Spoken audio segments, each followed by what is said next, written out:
The bullet shattered the third-floor window at 9:47 a.m. on a Tuesday, and while 23 people dropped to the linoleum, Elena Brooks kept walking. Not running. Walking. Toward the gunman. She'd been at Redwood Children's Hospital in Ashford City for exactly 19 days. The quiet new hire nobody remembered to introduce at staff meetings. The one they stuck with double shifts because she never complained. The rookie who restocked supplies without being asked and charted patients so thoroughly, the attending physicians stopped double-checking her work, though they'd never admit it. But when Marcus Trent kicked open the pediatric unit doors with a Glock 19 and a 1,000-yard stare, screaming about the daughter they wouldn't let him see, nobody was thinking about Elena's flawless charting. They were thinking about dying, except Elena, who stepped between Trent and the nurse's station, like she was crossing a parking lot, her scrub still spotted with apple juice from breakfast rounds. Her voice came out flat, nearly bored. "You don't want to do this here." Trent's gun hand wavered. "You don't know what I want." "You want to see Mia. Room 340. She's stable. I checked on her 20 minutes ago." Elena's eyes never left his.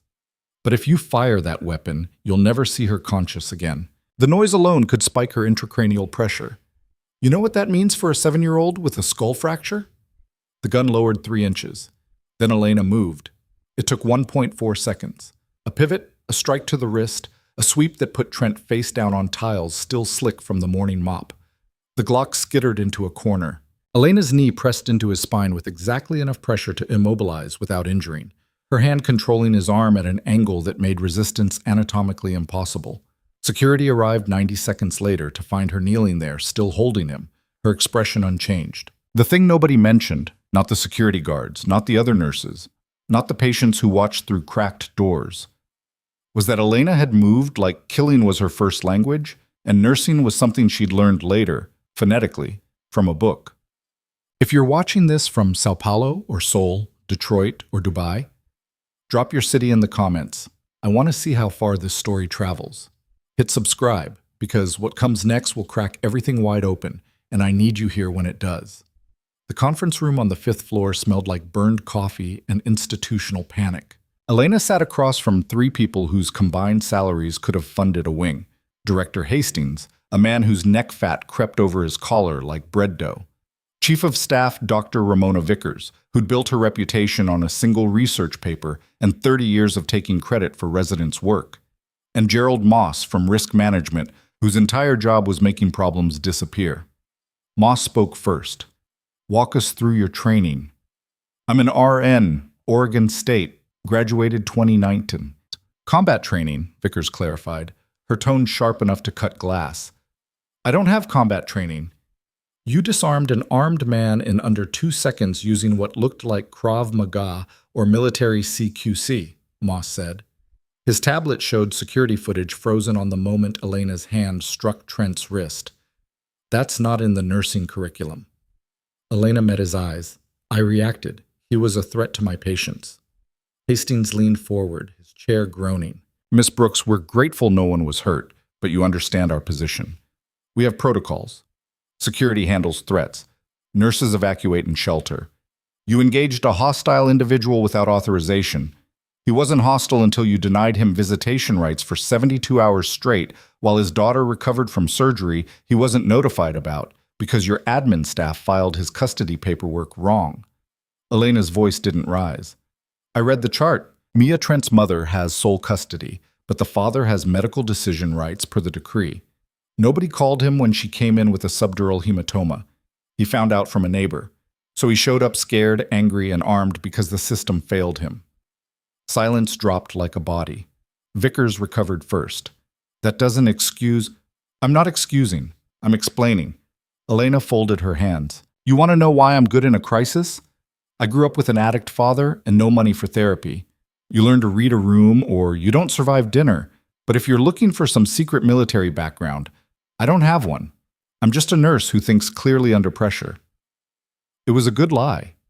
Clean. Rehearsed in mirrors across 6 states in 4 years.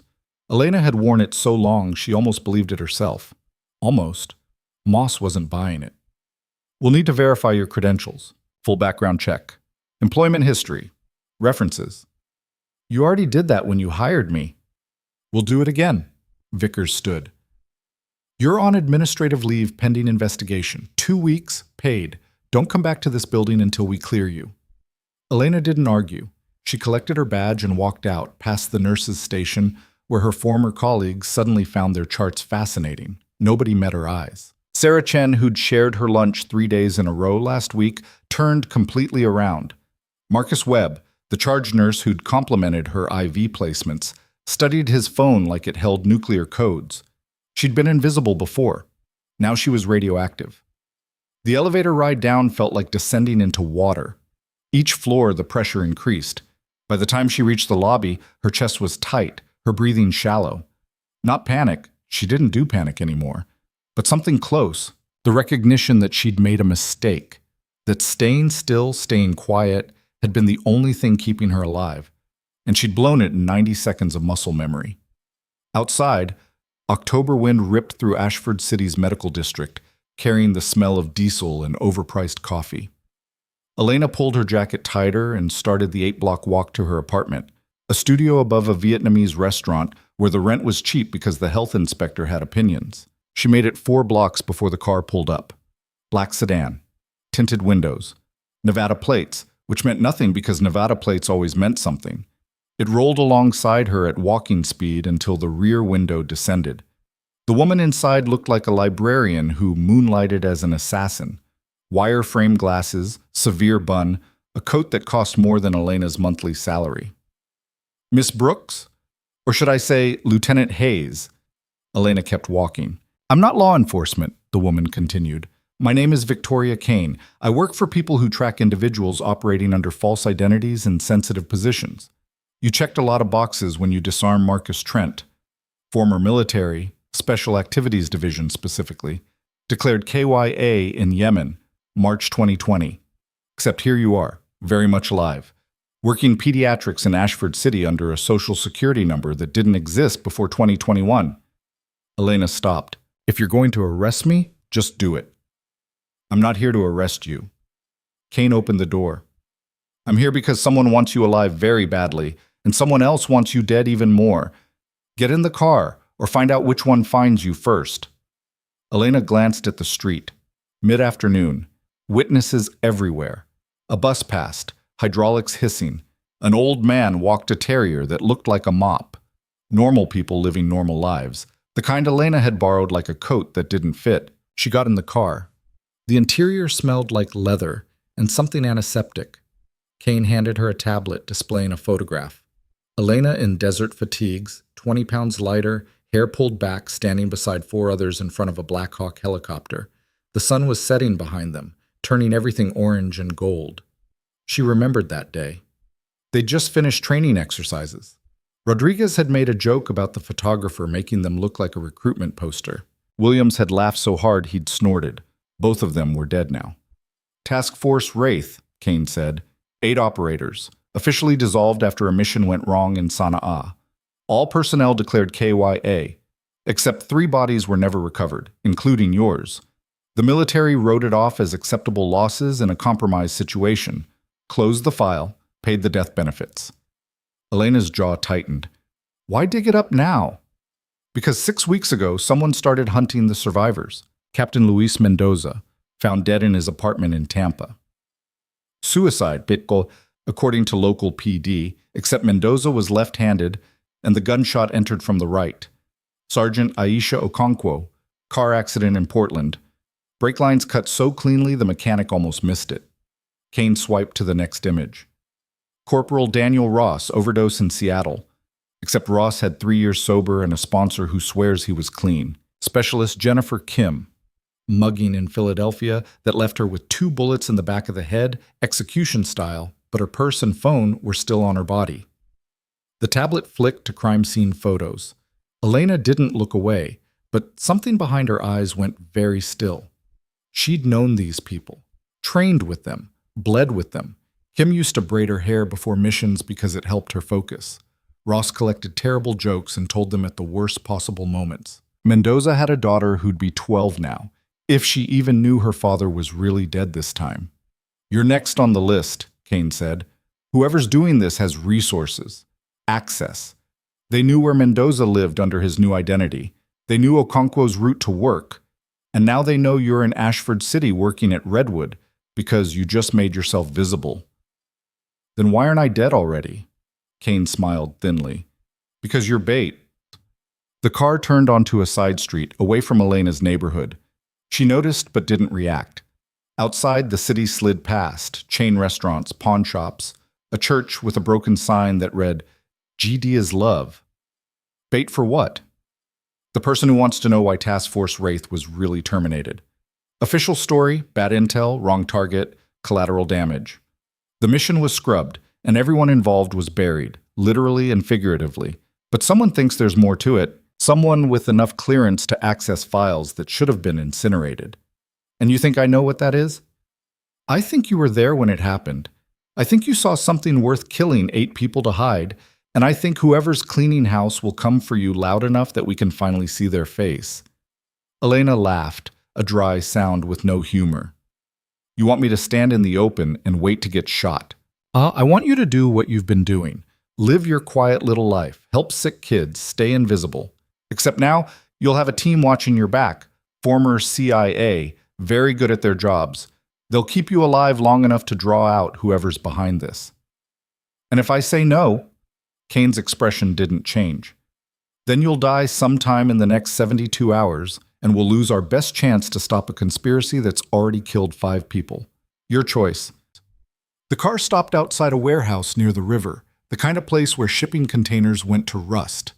Graffiti covered the walls, tags and territorial markers, and one elaborate mural of a woman with wings that somebody had half painted over.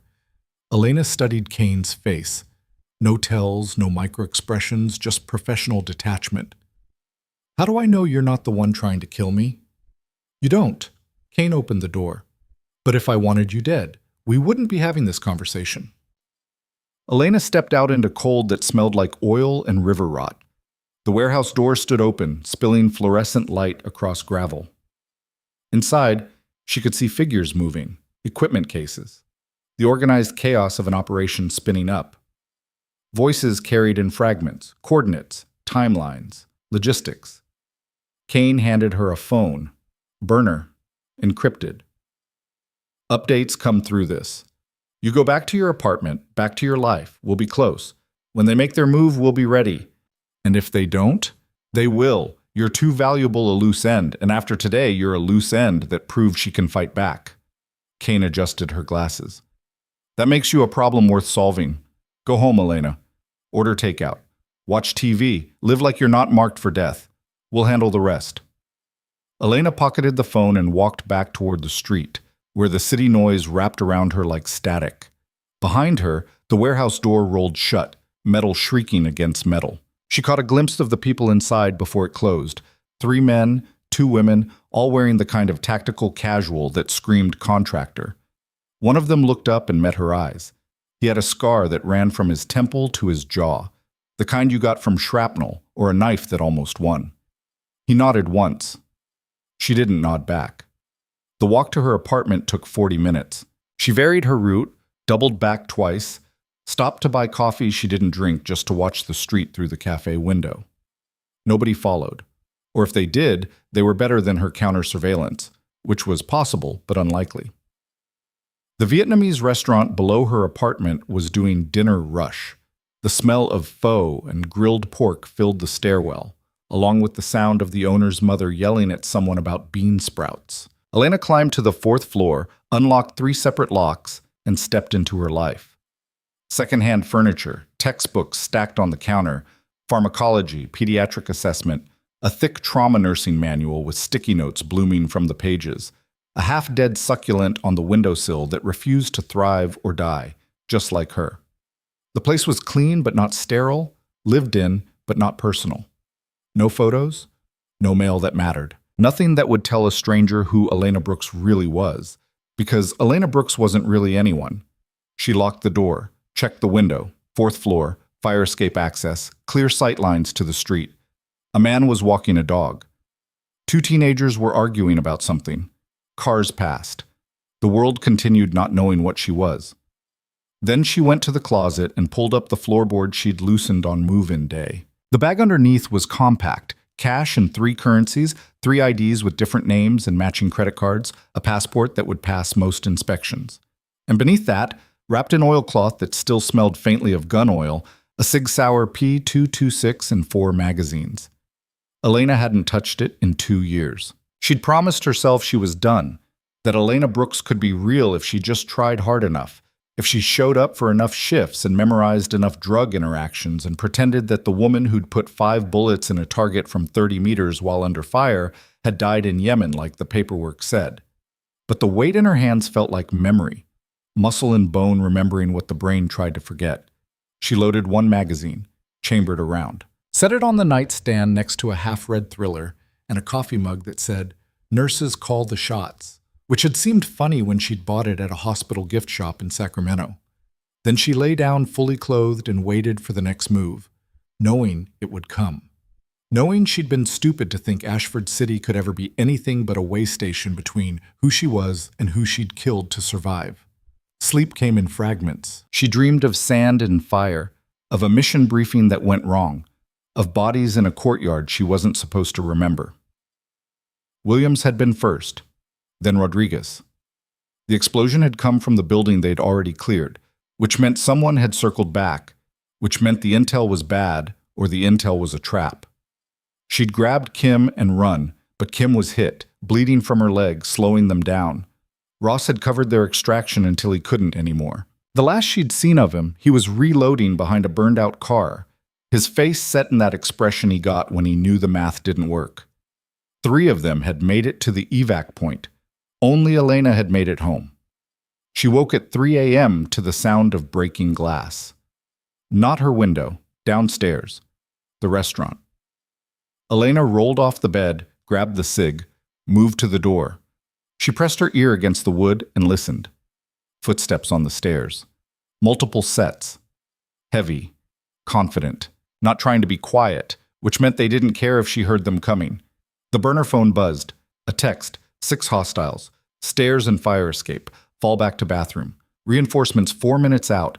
4 minutes was a lifetime. Elena moved fast. She grabbed the go bag from the closet, checked the magazine and her weapon, and went to the bathroom. It was small, barely room for a toilet, sink, and a shower with a curtain that had seen better days. But it had a window that opened onto an air shaft, and the air shaft had access to the roof. She climbed onto the sink and was halfway through the window when the apartment door exploded inward. They didn't knock, didn't announce, just breaching charges and violence. Elena dropped through the window into the air shaft, landed hard on metal grating 1 floor down, and kept moving. Above her, voices shouted. A flashlight beam cut through the darkness. Gunfire followed. Rounds punched through the metal around her, sparking and ricocheting. Elena returned fire blind, 2 shots up the shaft to buy time, then dropped to the next level. Her hands found the ladder she'd spotted during her first week here, the one the building inspector had probably sighted and the landlord had definitely ignored. She climbed. The roof was tar and gravel and bad decisions. Ashford City spread out around her, lights and motion and the distant sound of sirens that had nothing to do with her. The air shaft exit was behind her. The edge of the building was 15 feet ahead. The next building over was 12 feet away and 1 story down. Elena ran. She hit the edge and jumped, and for a moment she was airborne, the gap yawning beneath her like the space between who she'd been and who she was trying to be. Then she hit the next roof, rolled, came up running. Behind her, men were shouting. One of them had reached the roof. A muzzle flash lit the night, and something tugged at her jacket. She kept running. 2 more buildings. A fire escape. Down 3 floors to an alley that smelled like piss and dumpster juice. Elena hit the ground and moved, the cig still in her hand, her breath coming fast but controlled. She'd done this before. Different city, different enemy, same training. The burner phone buzzed again. North 2 blocks. White van. Go. She went. The van was idling at the corner, back doors open. The man with the scar was driving. He didn't say anything, just nodded toward the interior. Elena climbed in and the doors slammed shut, and they were moving before she'd even sat down. Inside, the van was outfitted like a mobile command center. Screens showed feeds from cameras she hadn't known existed. The woman sitting across from her was in her 40s, dark skin, short hair, eyes that had seen everything twice. She handed Elena a bottle of water. "You're bleeding," the woman said. Elena looked down. Her jacket was torn at the shoulder and blood was seeping through. Not much. Graze. She'd had worse. "I'm fine." "You're not fine. You're compromised. They hit your apartment with a 6-man team using military-grade hardware. That's not cleanup, that's a statement." The woman pulled out a first aid kit. "I'm Harper. I'm going to patch that while you tell me everything you remember about Yemen." "I don't remember Yemen." "Bullshit. You remember every second. It's the only thing keeping you alive." Harper cut away the jacket sleeve. The wound was shallow, but messy. She cleaned it with antiseptic that burned.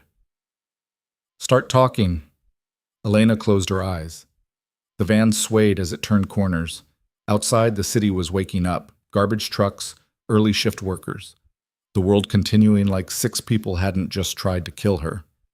"We were supposed to extract an asset," she said quietly. "High-value target who wanted to defect. Intel said he had information about a weapons deal. Russian tech going to Houthi rebels. We went in clean. 4-vehicle convoy, local guides, everything by the book." And it was a trap. The asset was bait. The building was rigged. They knew we were coming.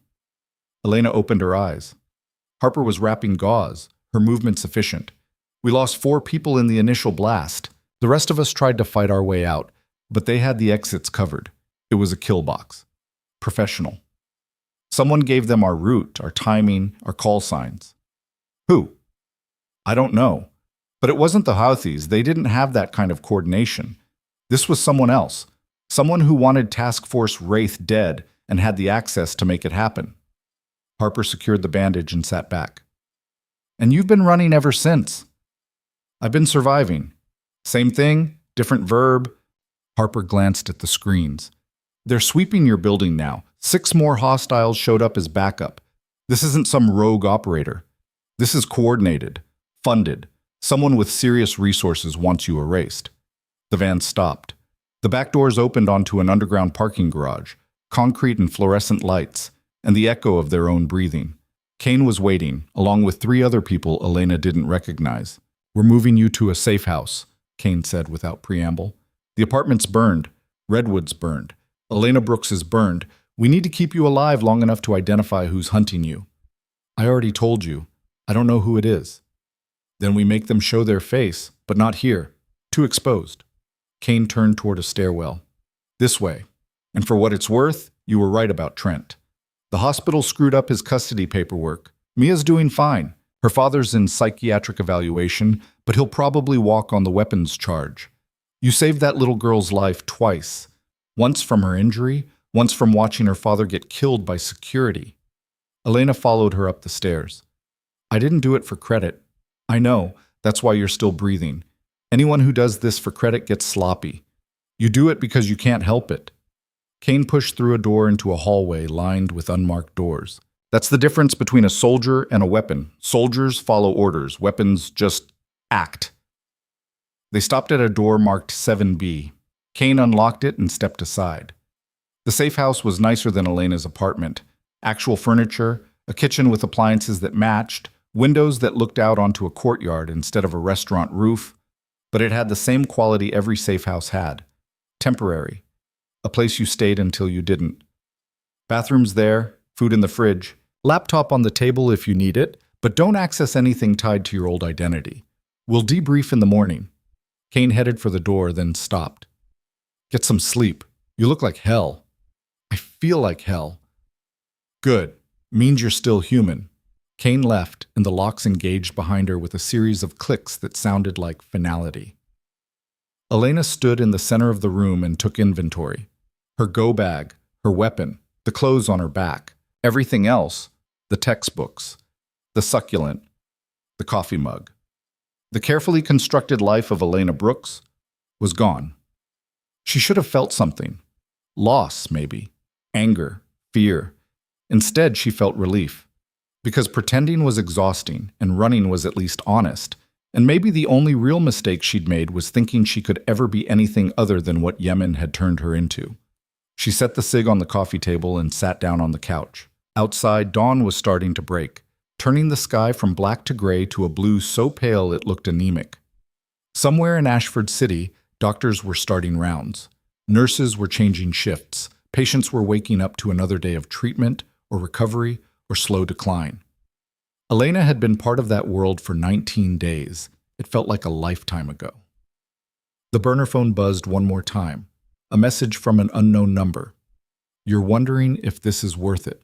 If hiding is better than fighting, here's what you need to know. They already killed 5 of your people. They tried to kill you tonight, and tomorrow they'll try again. You can run or you can burn them down. Your choice. But make it fast. The next team won't miss. Elena read it twice, then deleted it. Then she picked up the cig, checked the chamber, and started cleaning it. The motions were automatic. Field strip, inspect, oil, reassemble. Her hands knew the rhythm. Her mind could wander while her fingers worked. She thought about Mendoza, who'd taught her how to read a room for exits. About Okonkwo, who'd shared her rations when Elena had been too nauseous from heat and stress to eat. About Ross with his terrible jokes and Kim with her careful braids, and Williams who'd died first, before any of them understood what was happening. 5 people dead. And someone thought that wasn't enough. Elena finished reassembling the weapon and chambered around. The sound was clean, mechanical, final. She wasn't running anymore. Outside, the city woke up to another ordinary day. Traffic sounds filtered through the windows. A dog barked. Someone's alarm went off and didn't stop. Elena sat in the safe house and waited for morning, the cig within reach, her mind running through scenarios and contingencies, and all the ways this could end badly. But for the first time in 4 years, she wasn't waiting for the axe to fall. She was waiting for the fight to start. The fight started at 6:47 a.m. with a phone call that wasn't supposed to happen. Elena had been awake for 3 hours, running through muscle memory drills in the safe house living room, strikes, blocks, weapon transitions, when the landline on the kitchen counter rang. Not the burner. The actual hardwired phone that shouldn't have existed in a safe house, the kind of anachronism that made her skin crawl. She stared at it for 4 rings before picking up. Lieutenant Hayes. The voice was male, older, with the kind of gravel that came from smoking or screaming or both. Or do you prefer Elena these days? Who is this? Someone who knew you were dead. Imagine my surprise. A pause. Traffic noise in the background. He was calling from somewhere public. I'm going to make this simple. You have something I need. Information from Yemen. Specifically, what you saw in that courtyard before the building came down. Elena's grip tightened on the receiver. I don't know what you're talking about. Yes, you do. You were the last one out. You saw the secondary team. You saw what they were loading into the trucks. His voice dropped. I need the names, Elena. The faces. Everything you remember. And in exchange, I stop killing your friends. They weren't my friends. They were my unit. Semantics. Here's what matters. You give me what I need, or the next body we find will be that little girl from the hospital. Mia Trent. Room 340.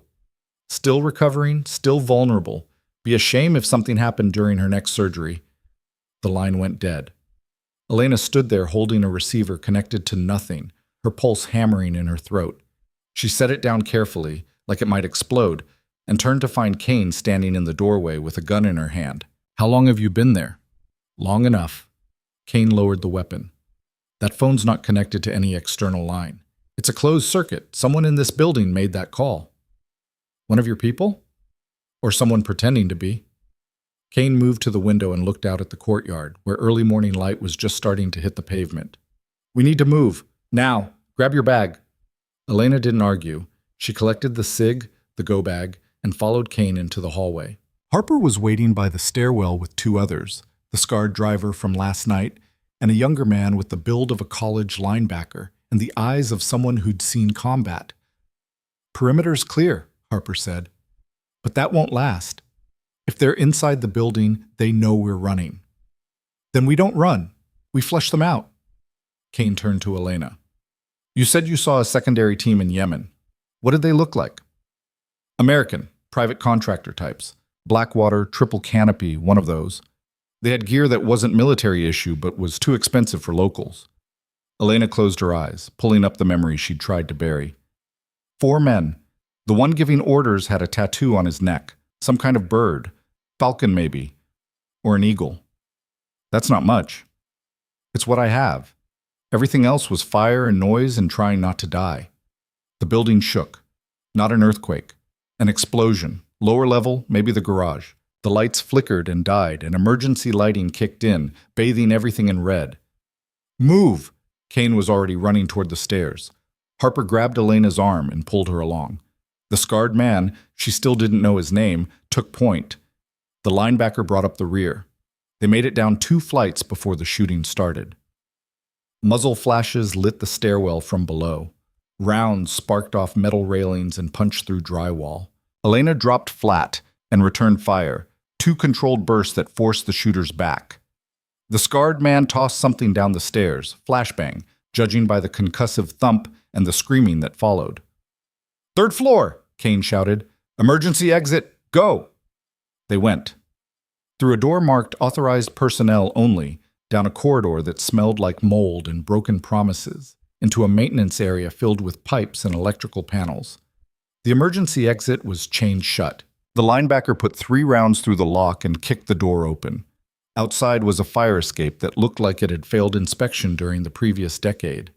Rust flaked off under Elena's hands as she climbed down. 2 stories. The alley below was empty except for a dumpster and a shopping cart missing 3 wheels. They hit the pavement and kept moving. Behind them, the building's fire alarm started wailing. People would be evacuating soon. Witnesses, complications. "We need transport," Harper said. "Working on it." The scarred man, Elena decided to call him Scar until someone told her otherwise, was on his phone. 2 minutes, maybe 3. They didn't have 3. A black SUV rounded the corner doing 40, way too fast for the narrow alley. Elena raised her weapon, but Kane pushed it down. "That's ours." The SUV skidded to a stop and the doors flew open. Behind the wheel was a woman who looked like she'd stepped out of a yoga commercial. Blonde ponytail, expensive athleisure, the kind of face that sold overpriced smoothies. But her eyes were cold and her hands on the wheel were scarred from something that wasn't downward dog. "Get in," she said. No introduction, no questions. They got in. The SUV accelerated before the doors were fully closed. Elena ended up wedged between Harper and the linebacker in the back seat. Up front, Kane was pulling up maps on a tablet while Scar checked his weapon. "Where are we going?" Elena asked. "Somewhere they won't think to look." Kane zoomed in on a location north of the city. "Old Industrial Park. Shut down 5 years ago. We have a facility there. Off book. Not even our own people know about it." "If your own people don't know, how did someone call me on a closed-circuit phone?" Kane didn't answer. She didn't have to. The implication hung in the air like smoke. Someone on the team was dirty, or someone had access that shouldn't exist, or both. The drive took 40 minutes through morning traffic that was just starting to build. The yoga woman, Elena heard Scar call her Devon, drove like she was auditioning for a car chase, weaving through lanes and running yellows with the kind of confidence that came from practice. Nobody talked. The radio stayed off. The only sound was the engine and the occasional chirp from Kane's tablet. Elena watched the city slide past. Ashford had been home for 19 days. Before that, Sacramento for 6 months. Before that, Portland for 4. She'd gotten good at leaving, at packing a life into a bag and disappearing before anyone noticed she'd been there. But this was different. This was being hunted. This was the past catching up with teeth. The industrial park appeared like a monument to economic collapse. Empty factories with broken windows. Parking lots where weeds pushed through asphalt. A water tower covered in graffiti that had itself been tagged over. Devon pulled into a loading bay and killed the engine. "Inside," Kane said. "Quickly." The facility was cleaner than Elena expected. Someone had put money into it recently. New lighting, fresh paint, security cameras covering every angle. A break room with a coffee maker that looked like it cost more than her first car. Down a hallway, past doors marked with numbers instead of names, into a conference room with a table that could seat 12 and currently held 1 person. A man in his 60s, gray hair cut military short, wearing a suit that fit too well to be off the rack. He stood when they entered, and Elena recognized him immediately.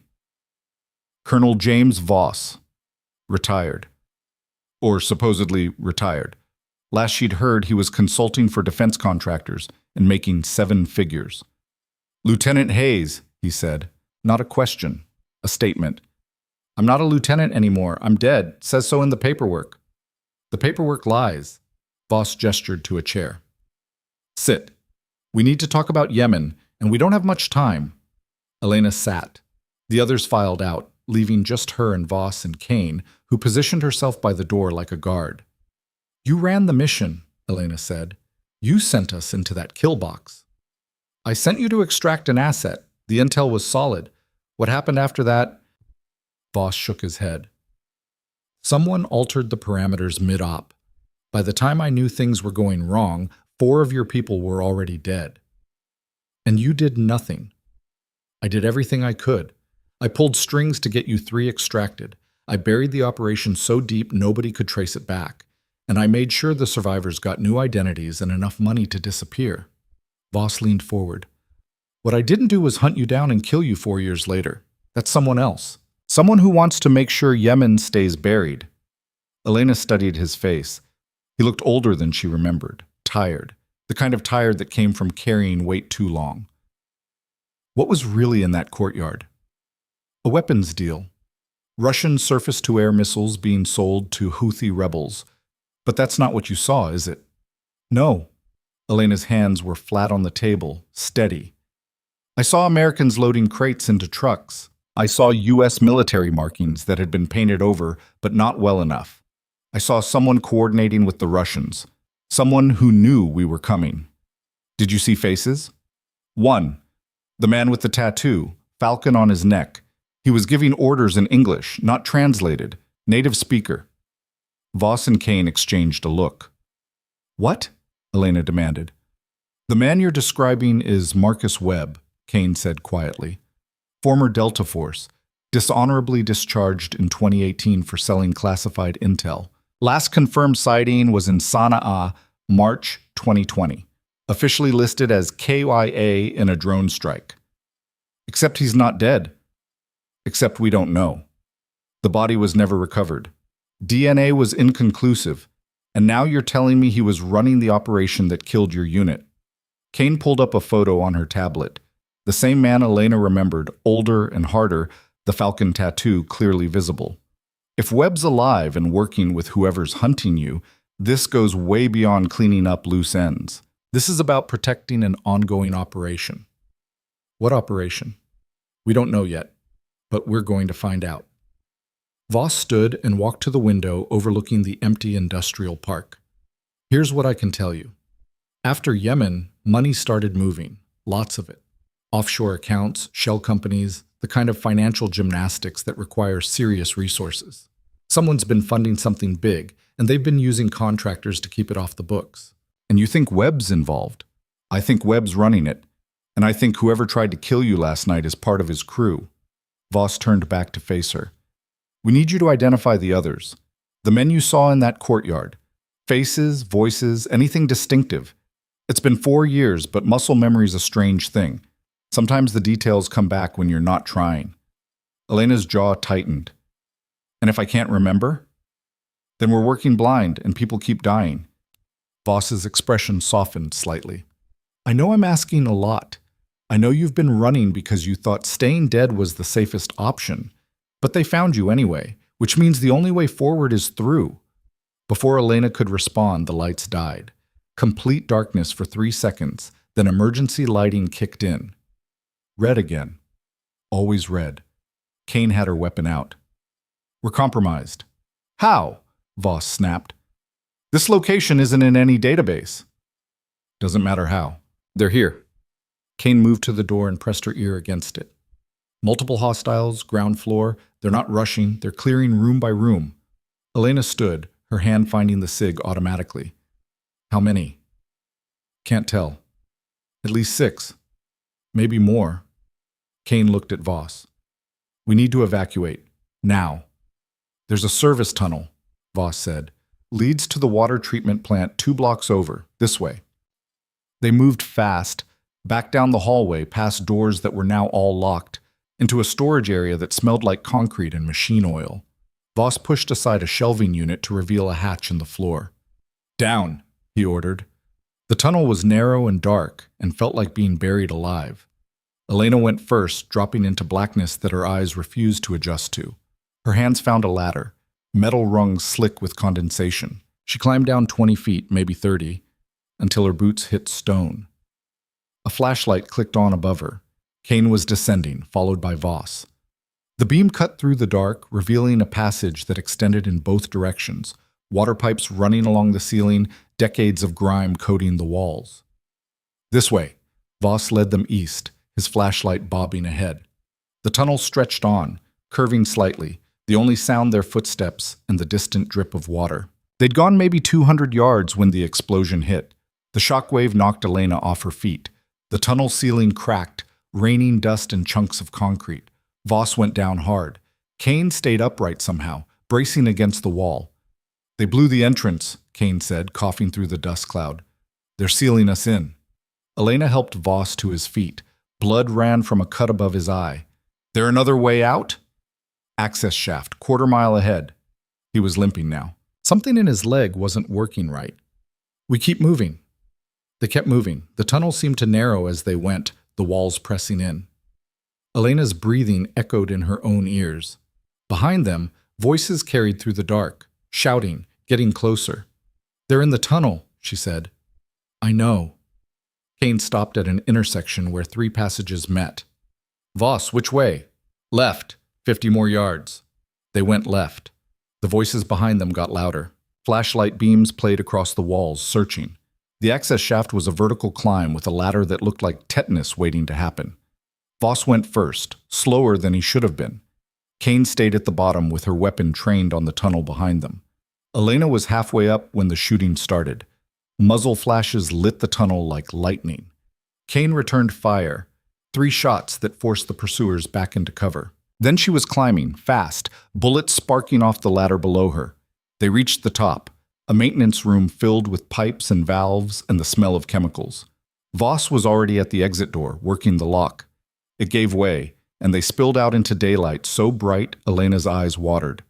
They were in the water treatment plant, exactly where Voss had said. Catwalks stretched over settling tanks. The air smelled like chlorine and processed sewage. In the distance, the sound of traffic, civilization, witnesses.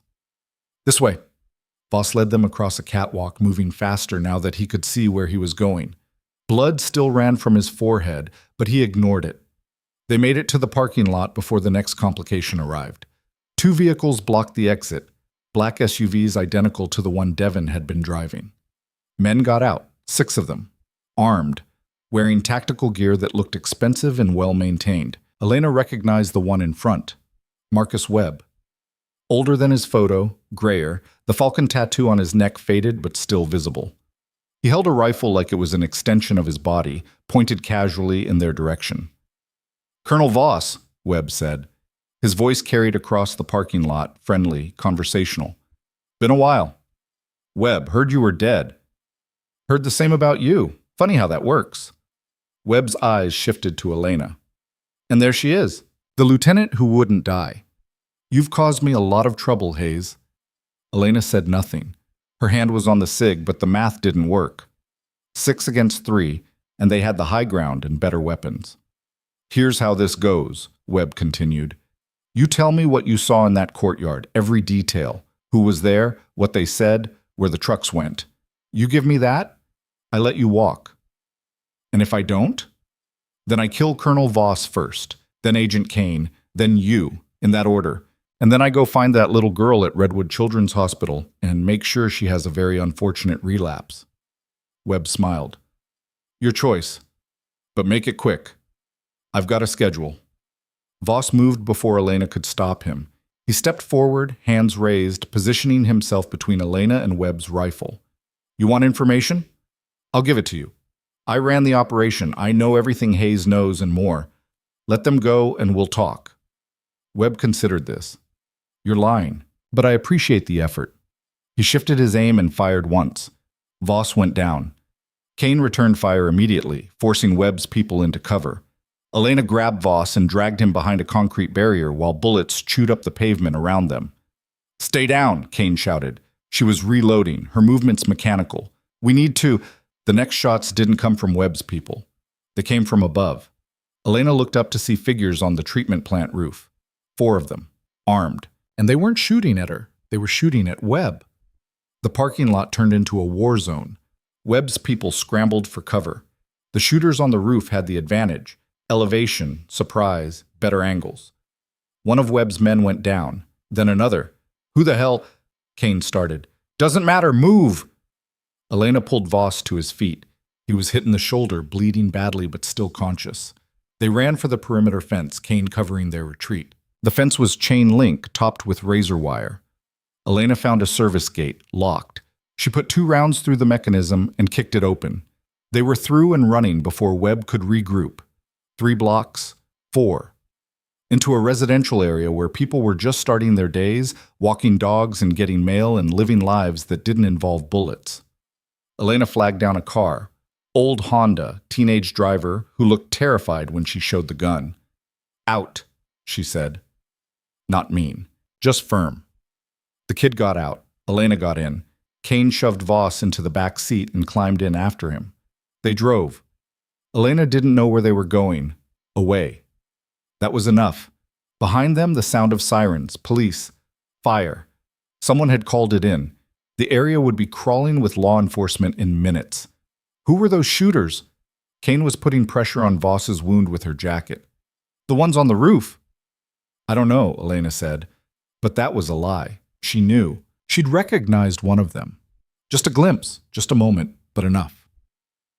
Sergeant Aisha Okonkwo, who was supposed to be dead in Portland, who'd supposedly died in a car accident 6 weeks ago. Except she'd just saved Elena's life. We need a hospital, Kane said. Voss is bleeding out. No hospitals. They'll be watching. Elena turned onto a side street, thinking fast. I know a place. The place was a veterinary clinic on the south side of town, run by a woman Elena had met during her Sacramento days. Dr. Sarah Lim.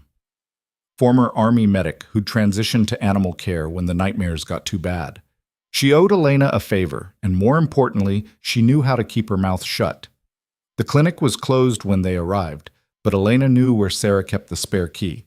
They got Voss inside and onto an exam table meant for large dogs. Sarah showed up 10 minutes later, still in her pajamas, eyes wide when she saw the blood. Jesus, Elena, what did you... Gunshot wound. Through and through. He needs stabilizing. Elena stepped back. Can you do it?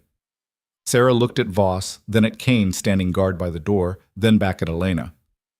This is going to cost you more than a favor. Name it. You leave and never come back. I help you this once, we're done. I don't know you, you don't know me. Sarah was already pulling on gloves, gathering supplies. Deal? Deal. Sarah worked fast. She cleaned the wound, packed it, started an IV for fluids and antibiotics. Voss stayed conscious through most of it, his face gray but his breathing steady.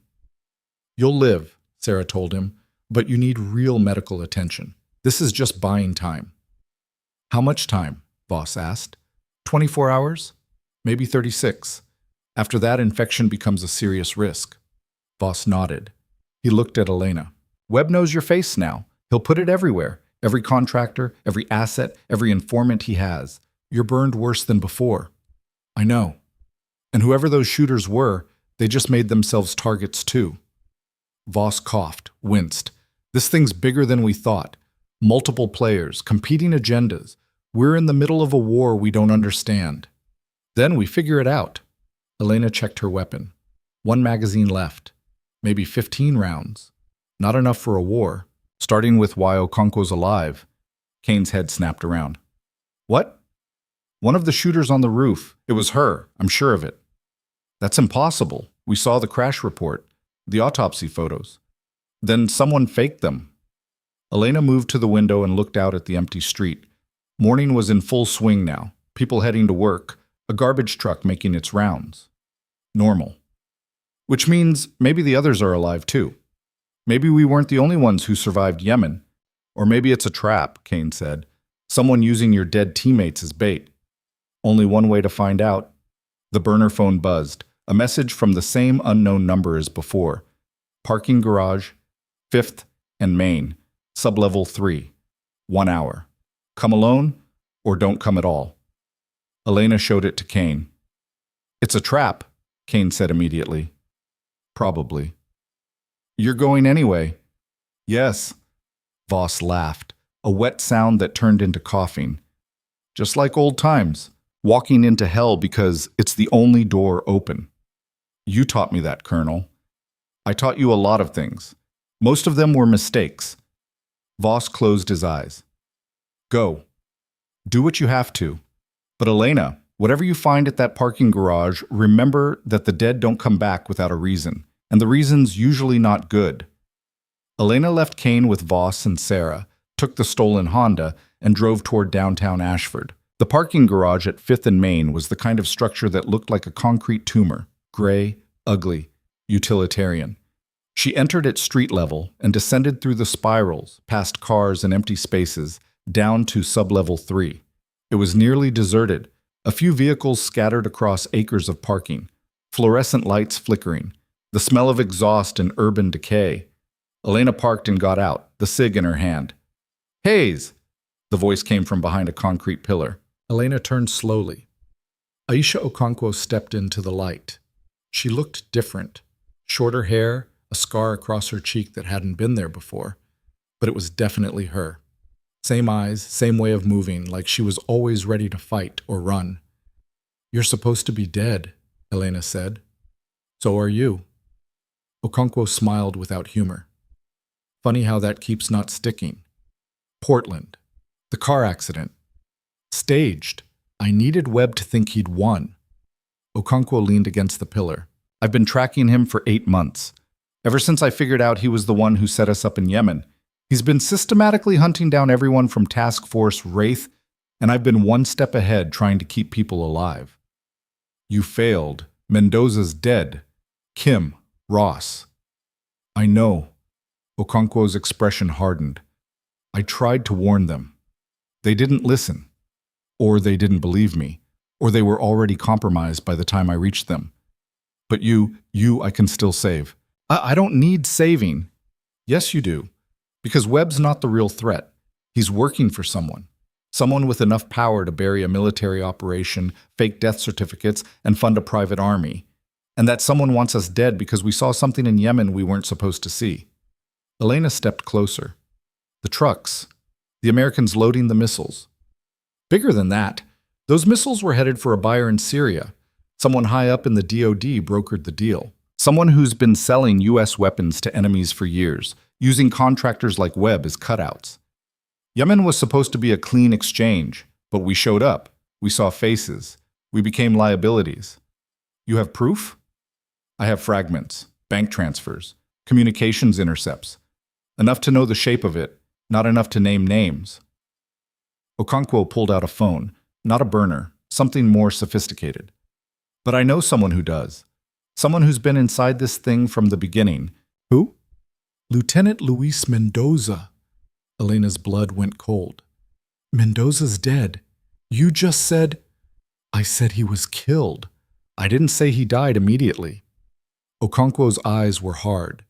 He survived long enough to tell me everything, to give me files he'd been collecting, evidence he'd hidden because he knew they'd come for him eventually, and in those files is the name of the person running this whole operation. Tell me. Can't. Not here. Not with Webb's people probably listening. Okonkwo glanced around the parking garage. But I can take you to where Mendoza hid the files, tonight, after dark, if you're willing to risk it. Why should I trust you? Because I saved your life 2 hours ago. Because I'm the only person left from Task Force Wraith who's still fighting instead of hiding. And because if I wanted you dead, you'd already be bleeding out on this concrete. Okonkwo pushed off from the pillar. Your choice, Hayes. Come with me tonight and maybe we end this. Or keep running and wait for Webb to find you when you're sleeping. Elena studied her face, looking for tells. Found none. Where and when? I'll send coordinates. Be ready to move fast. Okonkwo started walking toward a vehicle Elena hadn't noticed. Dark sedan, nondescript. She stopped at the driver's door. And Hayes, don't bring your CIA friends. This is between us. The people who were there, the people who survived. She got in the car and drove away, leaving Elena standing in the fluorescent half-light with more questions than answers.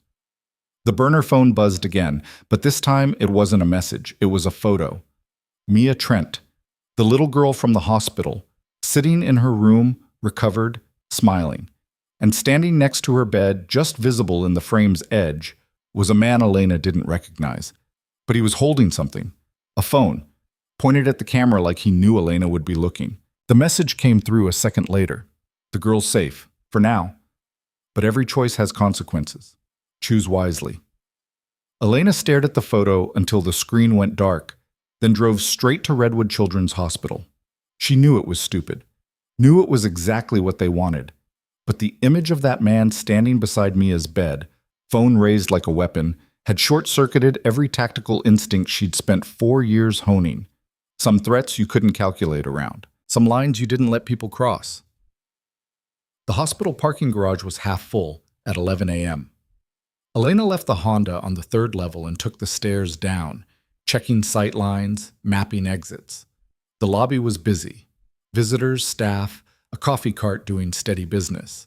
She kept her head down and moved toward the elevators like she belonged there. 3rd floor. Pediatrics. The ward where 19 days ago she'd been just another nurse nobody noticed. The charge nurse at the station was new. Elena didn't recognize her. That was good. She walked past like she was heading to a patient room, turned the corner, found 340. The door was open. Mia Trent was sitting up in bed, coloring. Her head was still wrapped in bandages, but she looked better. Alive. Alert. A woman Elena assumed was her mother sat in the visitor chair, scrolling through her phone. No man, no threat, no one holding a camera. Elena backed away before they could see her and returned to the nurse's station. The charge nurse looked up. "Can I help you?" "I'm looking for—" Elena scanned the hallway. "Never mind. Wrong floor." She took the stairs back up, her heart rate finally starting to drop. The photo had been sent 3 hours ago. Whoever took it was long gone. But the message was clear. We can reach anyone, anywhere, anytime we want. The burner phone buzzed as she reached the parking level. A text from Kane. "Boss stable. Where are you?" Elena typed back. "Hospital. Checking on the Trent girl. She's fine. Get back here. We need to talk." Elena ignored it and drove to a different part of town, a neighborhood where the houses had bars on the windows and the corner store sold individual cigarettes. She parked outside a laundromat and sat there for 20 minutes, watching the street, making sure nobody had followed. Then she made a call on a phone that wasn't the burner. It rang 4 times before a man answered. "Yeah?" "It's Elena. I need information." Silence. Then, "You know what happened last time I helped you?" "I know. And I wouldn't ask if it wasn't critical." Elena watched a woman drag 2 kids into the laundromat, both of them crying about something. "Marcus Webb, former Delta. I need current locations, known associates, anyone he's worked with in the last year." "Webb's a ghost. Even if I had that intel, which I don't, it would cost you more than you can pay." "Try me." Another pause. "There's a guy, freelancer, does security consulting for some very bad people. He might know where Webb operates, but he won't talk to you. He doesn't talk to anyone who can't make it worth his time." "Name?" "Victor Ruiz. Runs a bar in the warehouse district, place called The Anchor. If you're serious, you go tonight, after 10. And Elena, don't go alone. Ruiz eats people like you for breakfast." The line went dead. Elena sat in the Honda and thought about percentages. Okonkwo had promised coordinates and evidence. Ruiz might have locations. Both options were traps waiting to snap shut. The smart play was to wait. Let Kane's people do the legwork. Stay hidden. But Elena was done being smart. She drove back to the vet clinic. Sarah had left, but Kane was still there, sitting in the waiting room with a cup of coffee that had gone cold. Voss was asleep in the back, hooked to an IV. "You went to the hospital," Kane said. "Not a question. They sent me a photo, the girl. Someone was in her room. And you thought running straight into potential surveillance was a good idea?" "I thought making sure a 7-year-old wasn't in danger was the right thing to do." Elena sat down across from her. "She's fine. Nobody was there." "This time." Kane set down the coffee. "They're playing you, Elena. Every move you make, they're 2 steps ahead. The phone call this morning. The photo. Even Okonkwo showing up, it all feels orchestrated. Then what do you suggest? We go dark. Pull Voss out, get him proper medical care under a false name, and disappear until we have enough intel to strike back, stop reacting, start planning. Elena shook her head. Webb knows my face now. He'll flood the zone with my photo. Every contractor, every informant. I can't hide anymore. Then we change your face. What? Kane pulled up something on her tablet. Images of women who looked similar to Elena, but different enough that facial recognition would struggle. Prosthetics. Hair dye. Contact lenses. We can make you unrecognizable in 48 hours. It's not permanent, but it buys time. And what do I do with that time? Wait for them to kill everyone I've ever known? Elena stood. I'm done hiding. I'm going after them. That's suicide. Maybe, but it's better than sitting here while they hunt me like an animal. Kane was quiet for a moment. Then she reached into her jacket and pulled out a folded piece of paper. Colonel Voss asked me to give you this, before the anesthesia kicked in. Elena unfolded it, a handwritten note in Voss's cramped script. The mission was never about the missiles. It was about who was buying them. Check the State Department cables from March 2020. Look for the name Castellano. Who's Castellano? Elena asked. No idea. But if Voss thinks it's important, it probably is. Kane stood. I'll run the name, see what comes up. But Elena, whatever you're planning for tonight, don't do it alone. I won't. That was a lie. And they both knew it. Elena left the clinic at 9 p.m. when the streets were emptying and the bars were filling. The warehouse district was a 20-minute drive past industrial lots and shipping yards and the kind of businesses that didn't advertise. The anchor sat at the end of a dead-end street, a low brick building with blacked-out windows and a neon sign that buzzed like dying insects. Inside, the bar was darker than it needed to be and louder than it should have been. Music thumped from speakers that distorted on the bass. Men clustered around tables, the kind who looked like they settled disagreements with fists or worse.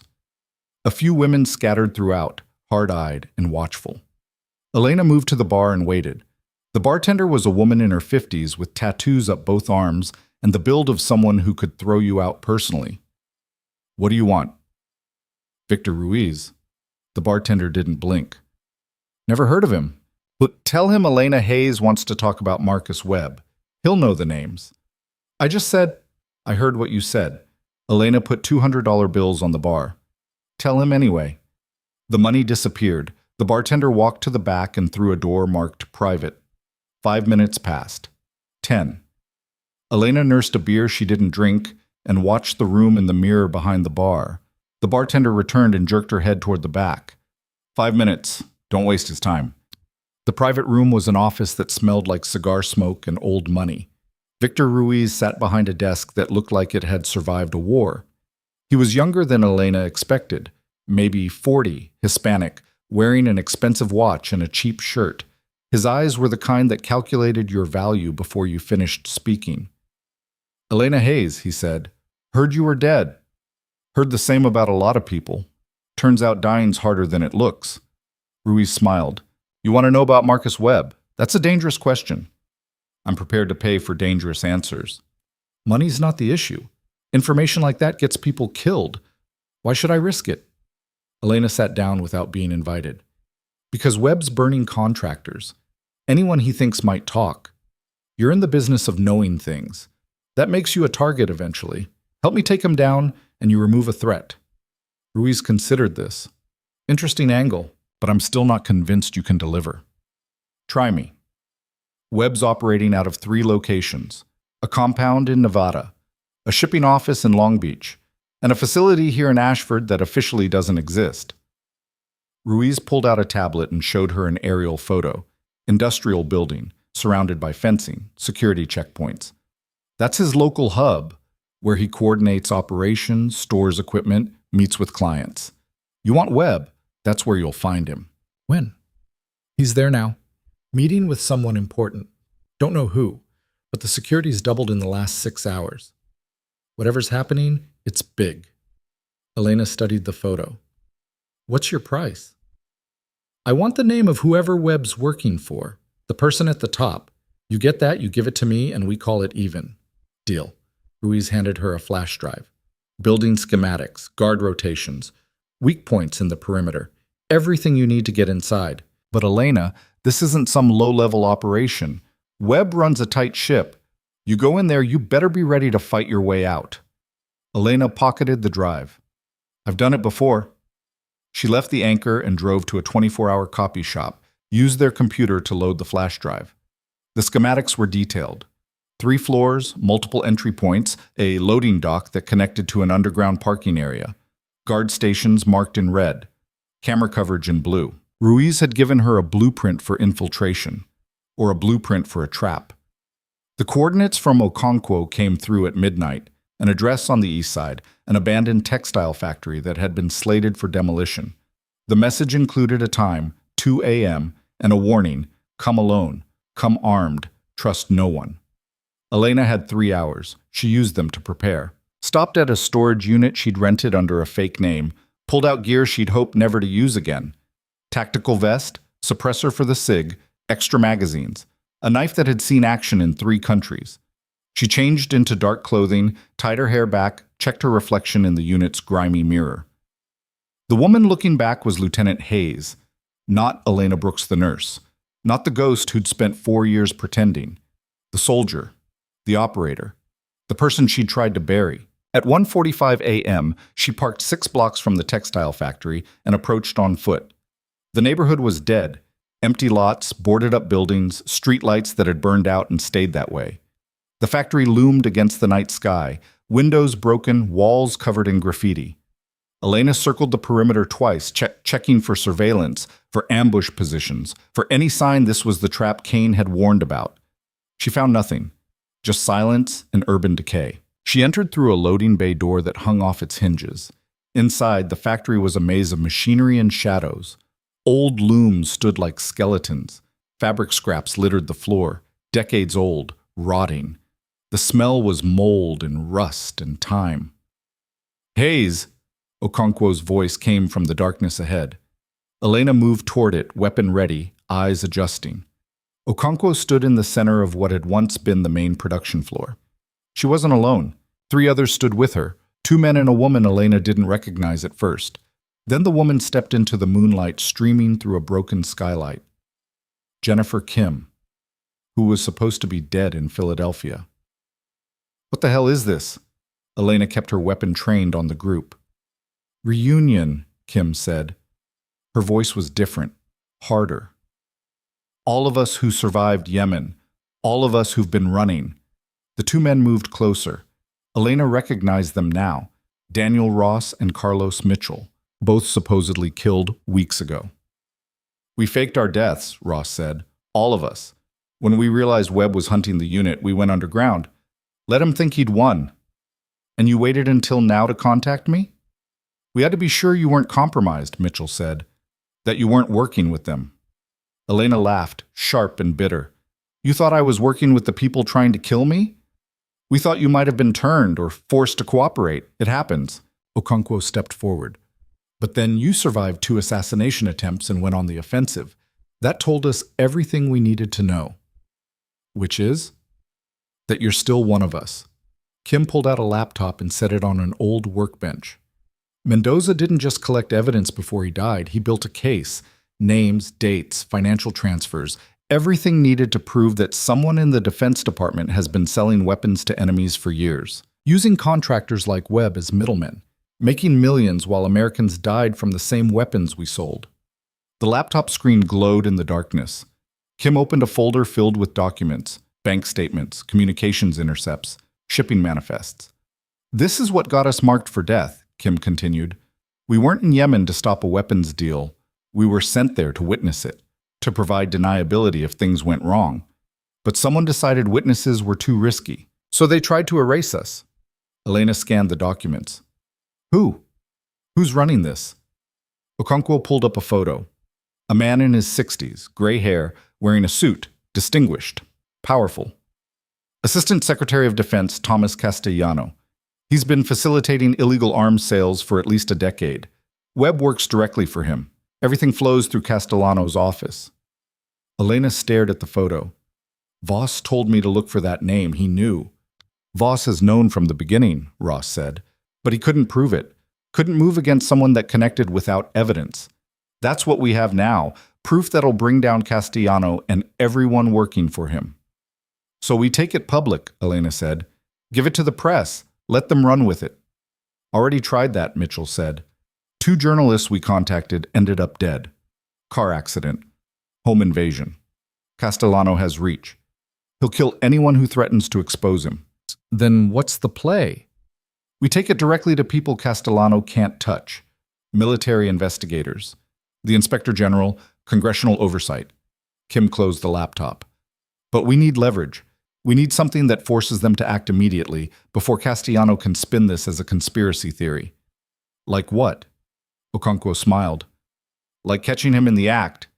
There's a shipment coming through Long Beach tomorrow night. Weapons headed for Syria. If we can intercept it, document it, tie it directly to Castellano. That's irrefutable proof. And Webb? We'll be there protecting it, which gives us a chance to take him down at the same time. Okonkwo's expression hardened. Kill 2 birds. End this. Elena thought about the schematics Ruiz had given her. The facility in Ashford where Webb was supposedly meeting someone important. I might have another option. Webb's at a local facility right now. We hit that, we might catch him and Castellano together. You have intel on this facility? Full schematics, guard rotations, everything. Kim and Okonkwo exchanged glances. Could be a trap, Kim said. Everything's a trap at this point. Elena pulled out the flash drive. But if we're going to move, we move now, before they relocate, before they realize we're coordinated. Ross stepped forward. 5 of us. Against how many? Ruiz said security was doubled. So at least 20, maybe more.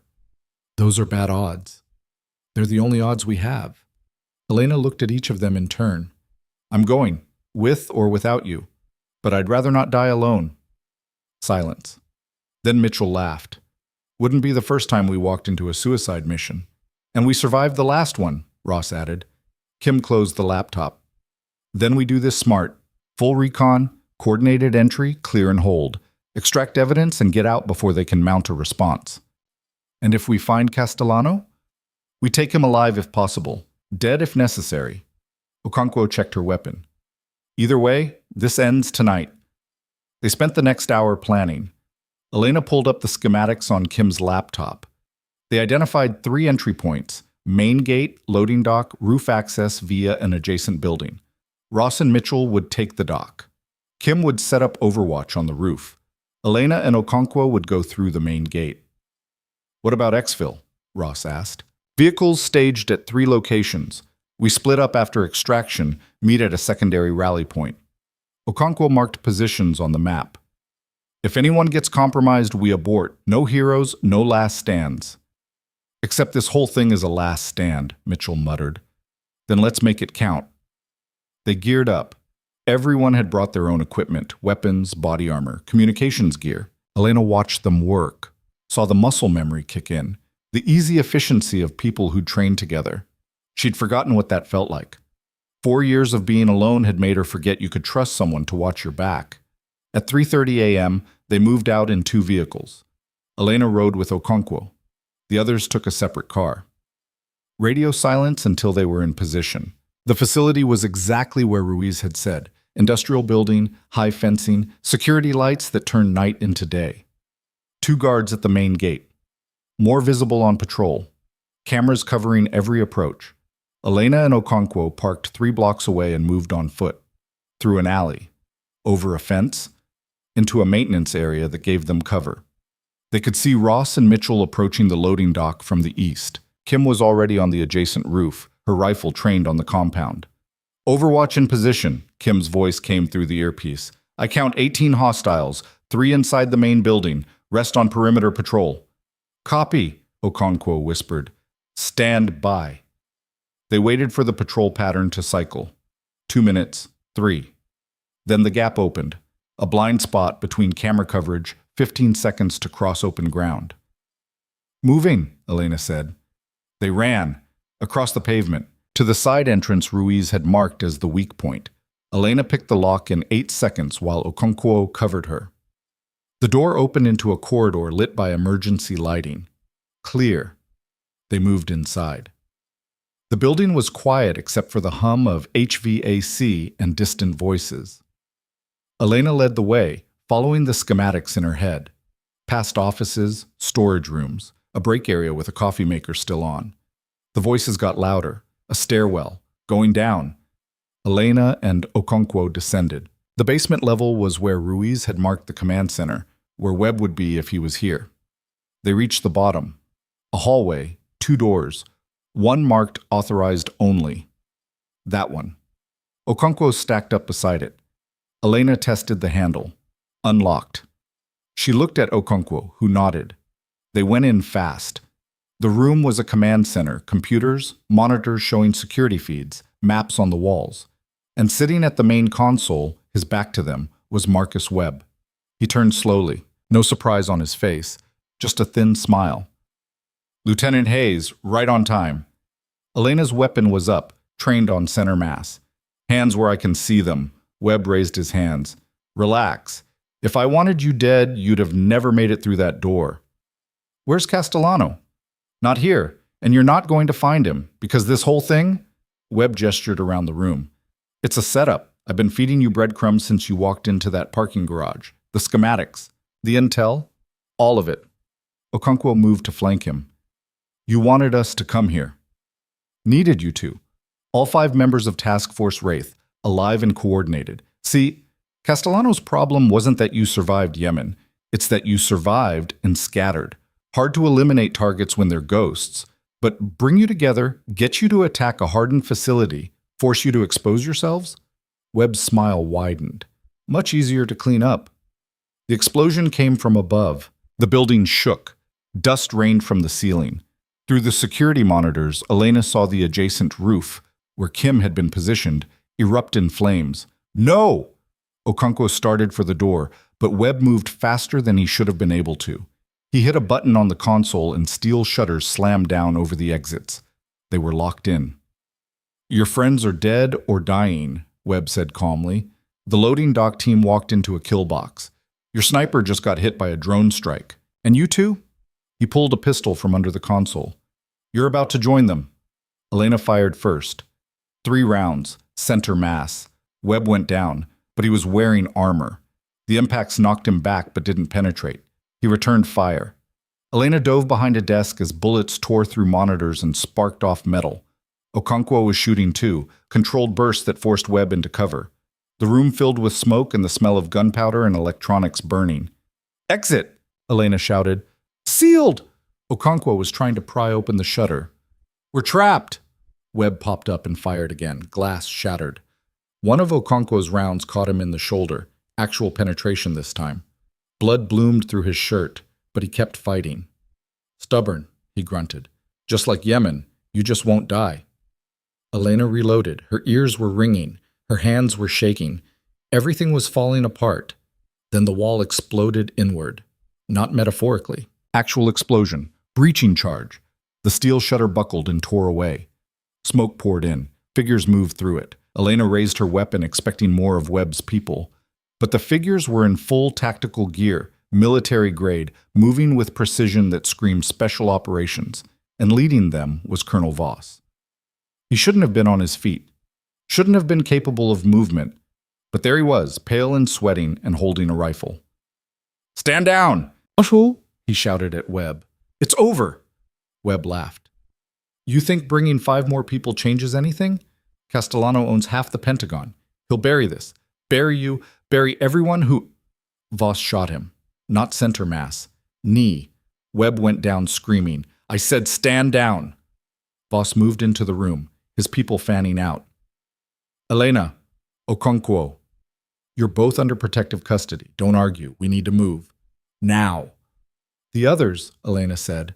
Ross, Mitchell, Kim. Kim's alive, wounded but alive. Ross and Mitchell are in custody. They hit the loading dock expecting guards, found FBI instead. Voss was already heading for the breach. This whole facility's been under surveillance for 3 days. We knew Webb would try to draw you out. We let it happen, used you as bait. Elena's stomach turned. You knew, this whole time. I suspected. Couldn't prove it until you led us to the others, until Webb made his move. Voss stopped at the breach.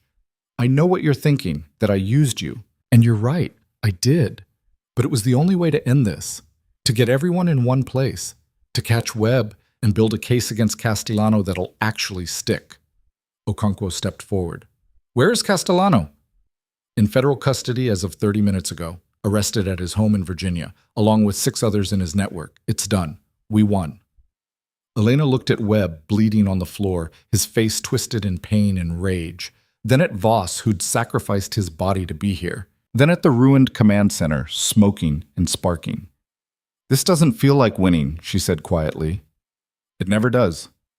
Voss turned to his people. Get Webb medical attention, then put him in a cell where he can't hurt anyone. Elena, Okonkwo, with me. We have a lot to debrief.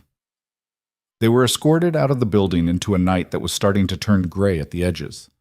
Dawn coming. Emergency vehicles everywhere. Federal agents, military police. The whole operation laid bare. Kim was being loaded into an ambulance, her face covered in blood but conscious. She saw Elena and raised a hand. Elena raised one back. Ross and Mitchell were in the back of a van, cuffed but alive. They looked pissed, betrayed. Elena knew the feeling. What happens now? Okonkwo asked Voss. Now? Paperwork, investigations, trials that'll take years, congressional hearings, media circus. Voss stopped beside an SUV. And for you 5?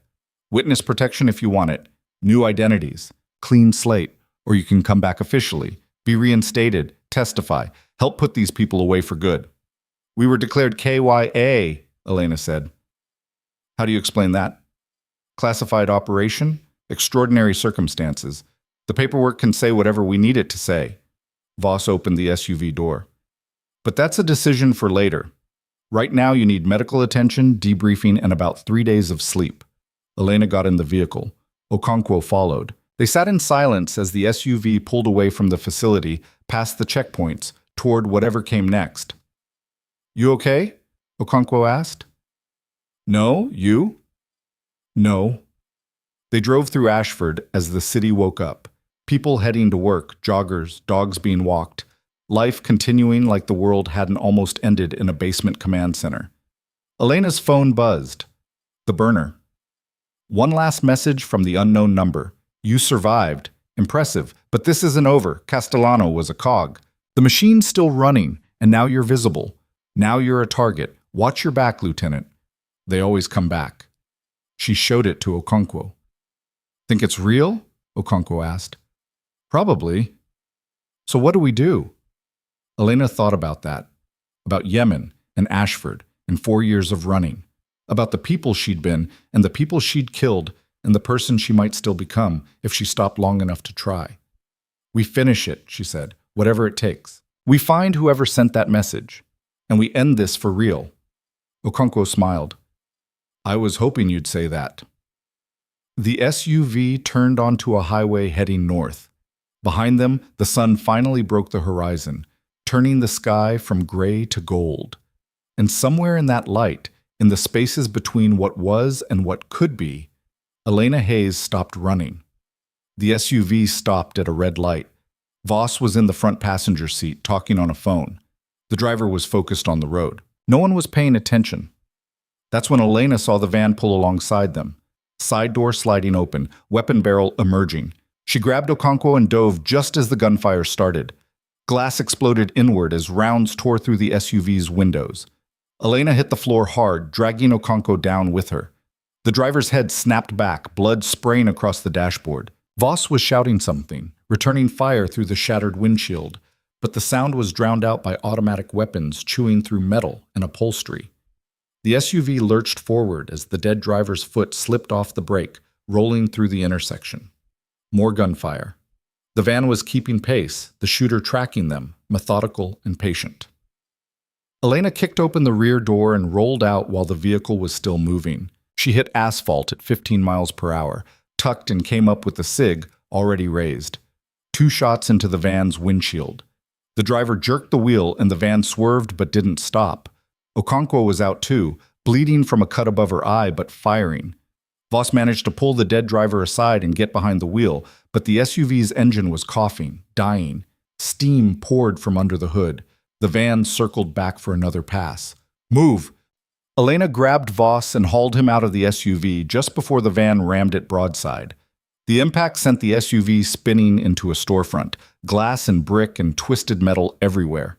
They were on foot now, exposed, in the middle of a commercial district that was just waking up. People screaming, running. A woman with a stroller dove into a doorway. A man in a suit was frozen on the sidewalk, phone in his hand like he didn't know whether to film or flee. The van's side door opened and 3 men jumped out. Not contractors this time. These were younger, leaner, moving with the aggressive confidence of people who'd been promised money and didn't care about consequences. "Allie," Voss rasped.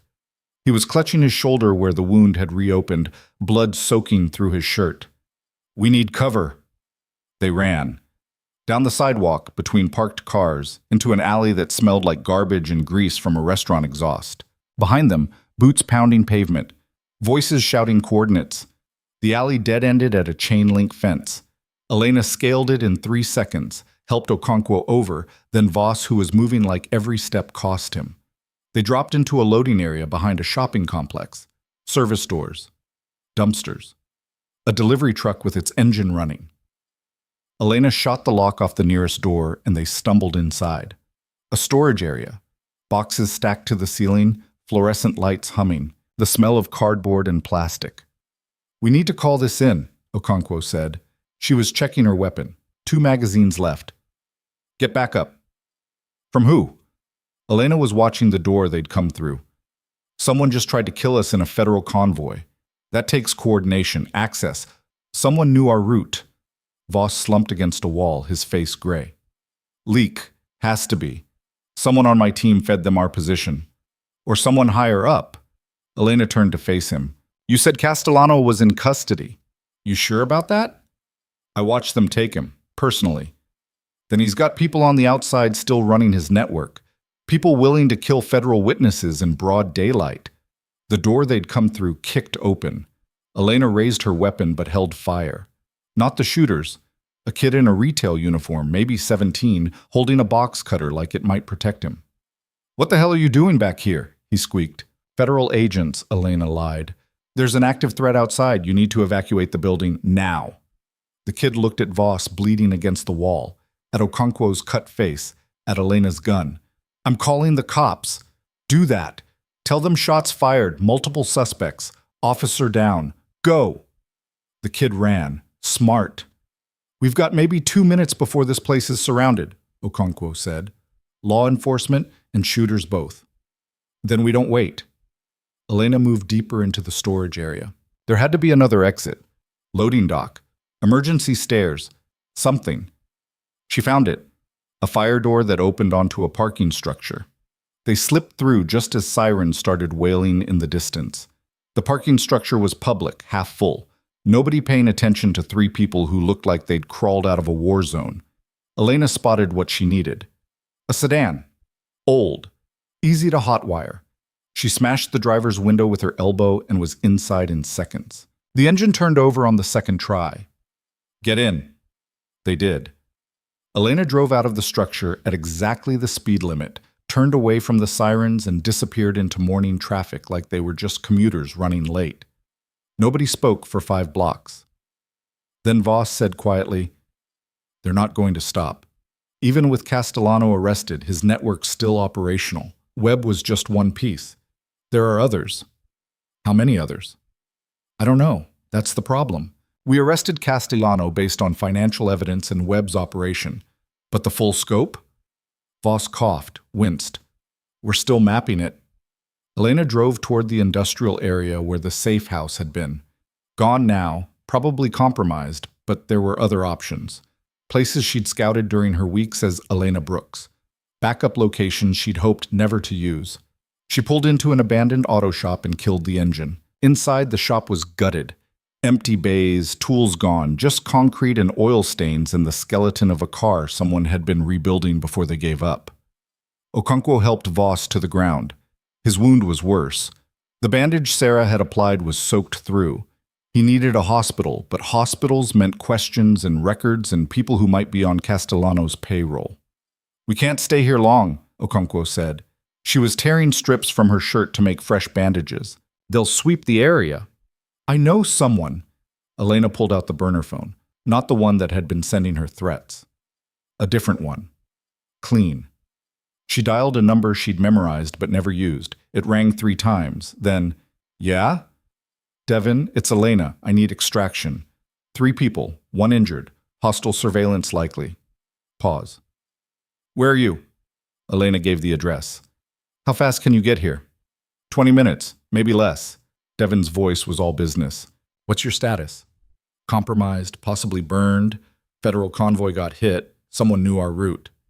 "Jesus, okay, sit tight. I'm coming with clean vehicles and a medic. Don't engage unless you have to." The line went dead. Elena looked at Voss, who was watching her with eyes that had seen this movie before. "You trust her?" he asked. "No, but I don't have better options." "Fair enough." They waited. 15 minutes felt like hours. Every sound outside was a potential threat. Every shadow could be a shooter. Okonkwo positioned herself by the bay door with her weapon ready. Elena stayed mobile, checking angles, watching the street through gaps in the walls.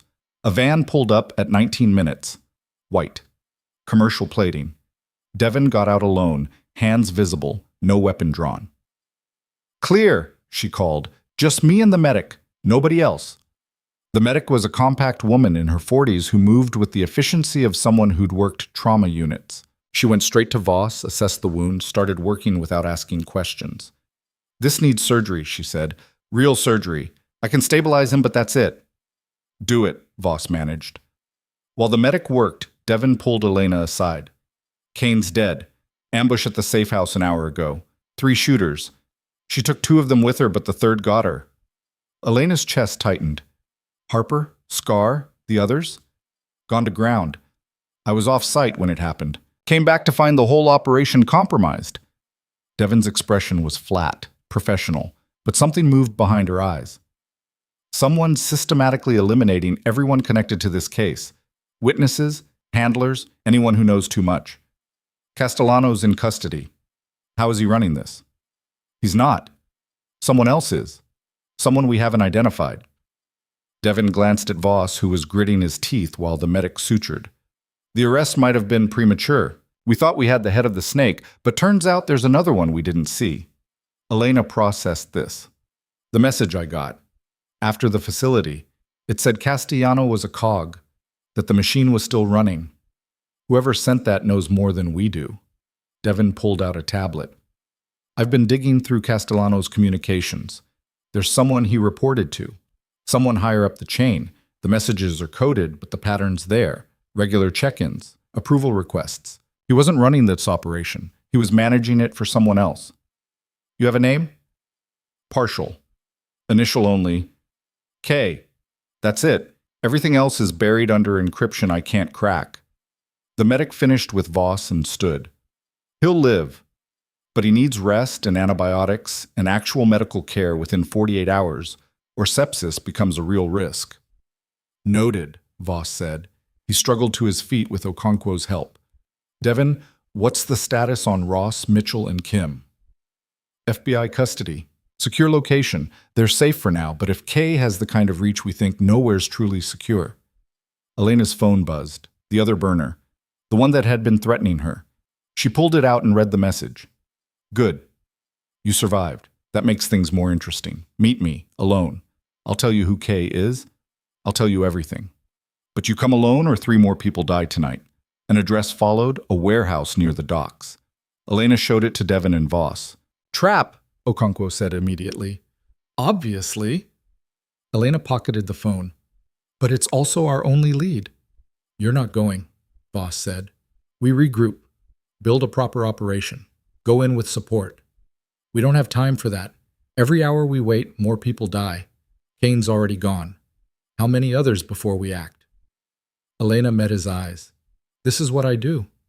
I walk into traps and come out the other side. You know that. You trained me for it. I trained you to operate with a team, not to run suicide missions solo." "Then give me a team." Devin shook her head. "Everyone's scattered or dead. I can call in favors, but that takes time. I'll go with you, Okonkwo said. The message said alone. Then I'll stay out of sight. Overwatch. If it goes bad, I extract you. Okonkwo checked her weapon. Non-negotiable. Elena looked at Voss, who was clearly struggling to stay conscious. What do you think? I think you're going regardless of what I say. So take Okonkwo. Take Devon. Take anyone who will watch your back. And Elena, he grabbed her arm. Whoever this is, they've been orchestrating everything. The hits on your unit, the facility setup, all of it. They want you alive for a reason. Figure out why before you walk into that room. Working on it. They left Voss with the medic and loaded into the van. Devon drove. Okonkwo rode a shotgun. Elena sat in the back, cleaning her weapon, checking her gear, running scenarios. The docks were industrial and empty, the kind of place where longshoremen worked during the day and nobody went after dark. The warehouse matched the address. Old brick building, windows long since broken, graffiti covering every surface. Devon parked 3 blocks away. I'll stay with the vehicle, keep the engine running. You need evac. I'm ready. Okonkwo grabbed a rifle from the van's weapons cache. I'll set up on that roof. She pointed to a building with clear sight lines to the warehouse entrance. You go in. I've got eyes on you the whole time. Anything moves wrong, I drop it. Rules of engagement? If they shoot at you, I shoot back. Otherwise, I observe. Okonkwo headed for the building. Give me 5 minutes to get in position. Elena waited, checked her phone. The message thread was empty except for the address. No new instructions, no demands. At 5 minutes, Okonkwo's voice came through the earpiece. In position. I've got visual on the entrance. No movement, no heat signatures. Either they're not here yet or they're very good at hiding. Copy. Elena started walking toward the warehouse. Her boots crunched on gravel. Somewhere a dog barked. The river beyond the dock smelled like diesel and dead fish. The warehouse door was open. Not broken.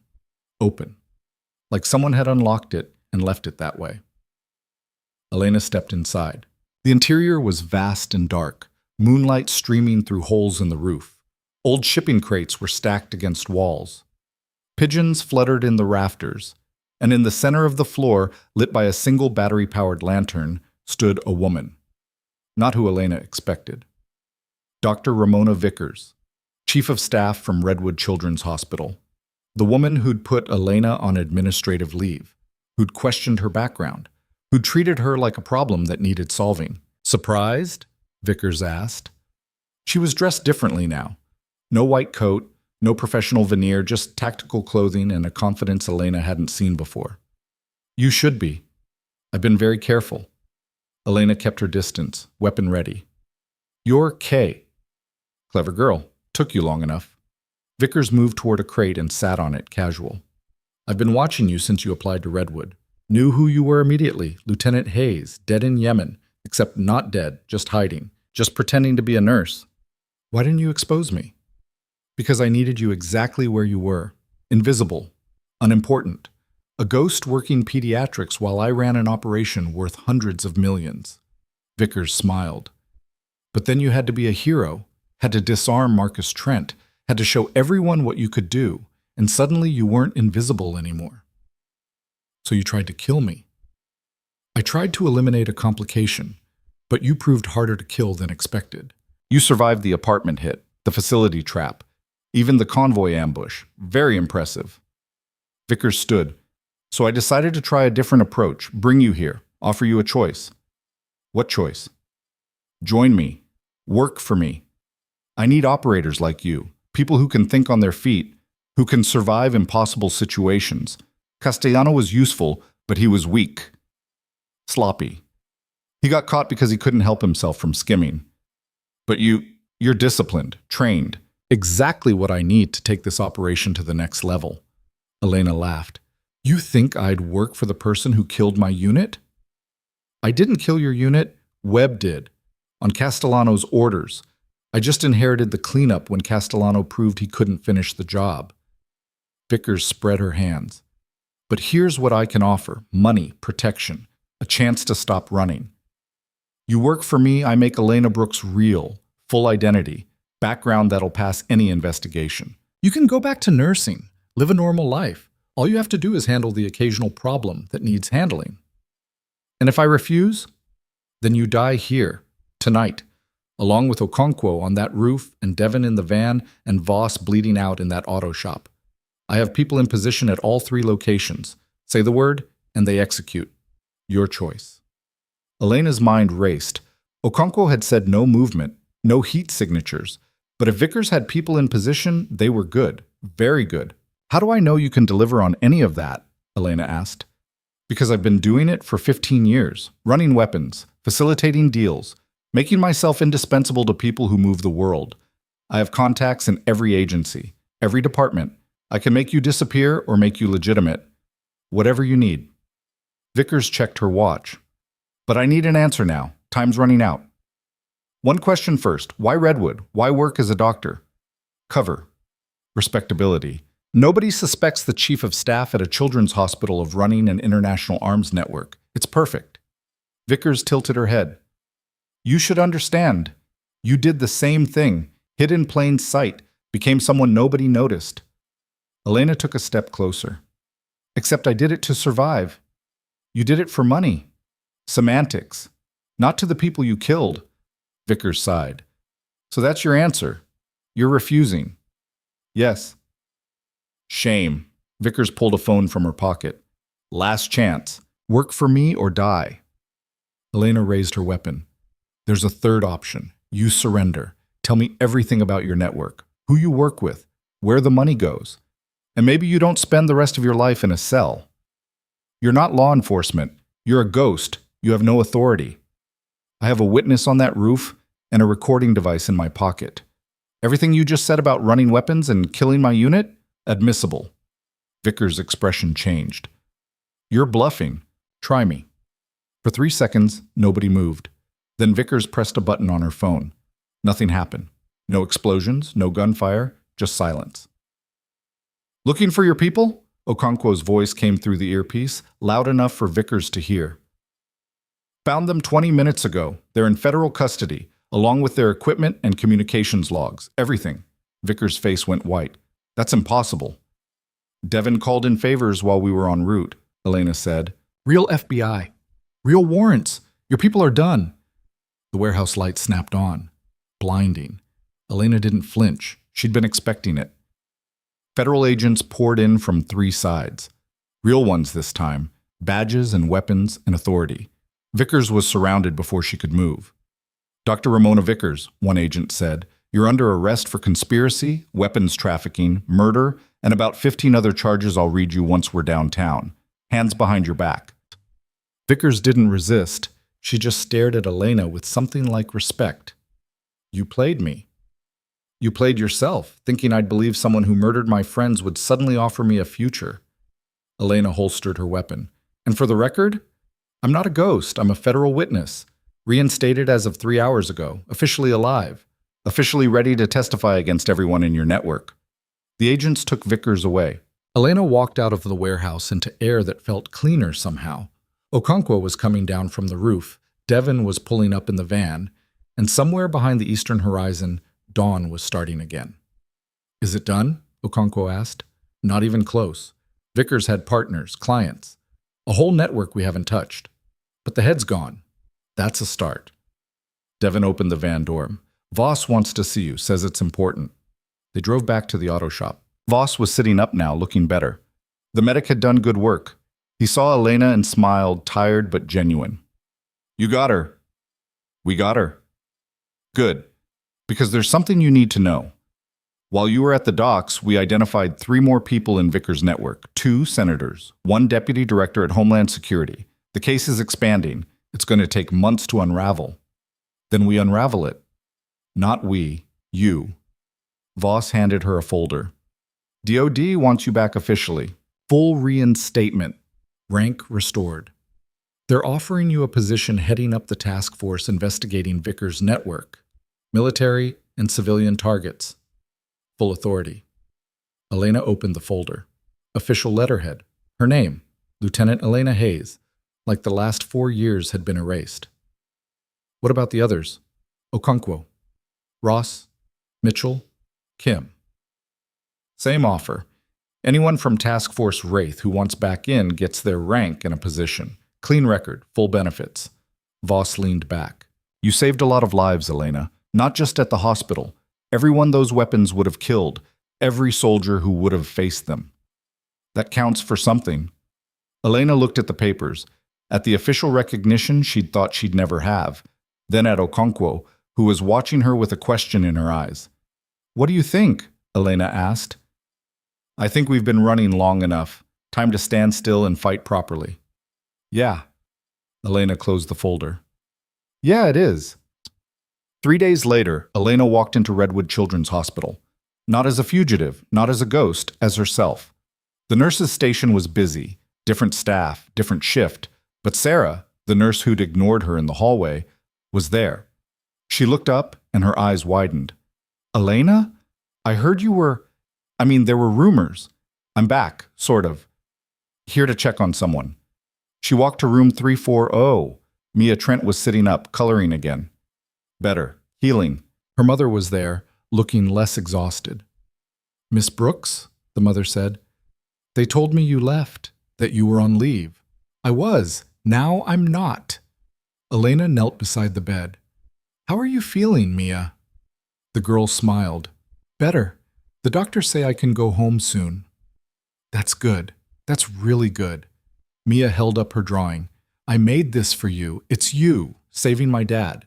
The picture showed 2 stick figures, one lying down, one standing. The standing one had a cape, which Elena definitely hadn't been wearing, but the intention was clear. Thank you, Elena said quietly. I'll keep this somewhere safe. She left the room and walked down the hallway where she'd spent 19 days being invisible. Staff nodded at her now. Not friendly, but acknowledging. The kind of recognition that came from news reports and official statements, and the slow realization that someone you overlooked had been important all along. Outside, the city was having a normal day. Traffic, construction, people living lives that didn't involve bullets or betrayal. Elena's phone rang. Not the burner. Her actual phone. Reinstated service. Real number. Hayes, she answered. Lieutenant, it's Voss. We've got a situation. One of Vickers' clients just tried to flee the country. We need someone to bring them back. Quietly. Elena looked up at the sky, clear, blue, perfect weather for hunting. Send me the details. I'm on it. She walked to her car, not stolen, not borrowed, actually hers, and drove toward whatever came next. The woman who'd been Elena Brooks was gone. The woman who'd been Lieutenant Hayes was back. And somewhere between those 2 versions, someone new was forming. Someone who didn't run. Someone who finished what she started. The phone buzzed one more time. A message from a number she didn't recognize. Congratulations on taking down Vickers. Impressive work. But you should know, she was telling the truth about one thing. There are others. People who make her look like an amateur. People who've been watching you very carefully. And they're very interested in meeting you. Soon. The message deleted itself after 5 seconds. Elena kept driving. But not toward the address Voss had sent. She turned east instead, toward the federal building downtown where Ross, Mitchell, and Kim were being debriefed. The message had deleted itself, but the words were burned into her memory.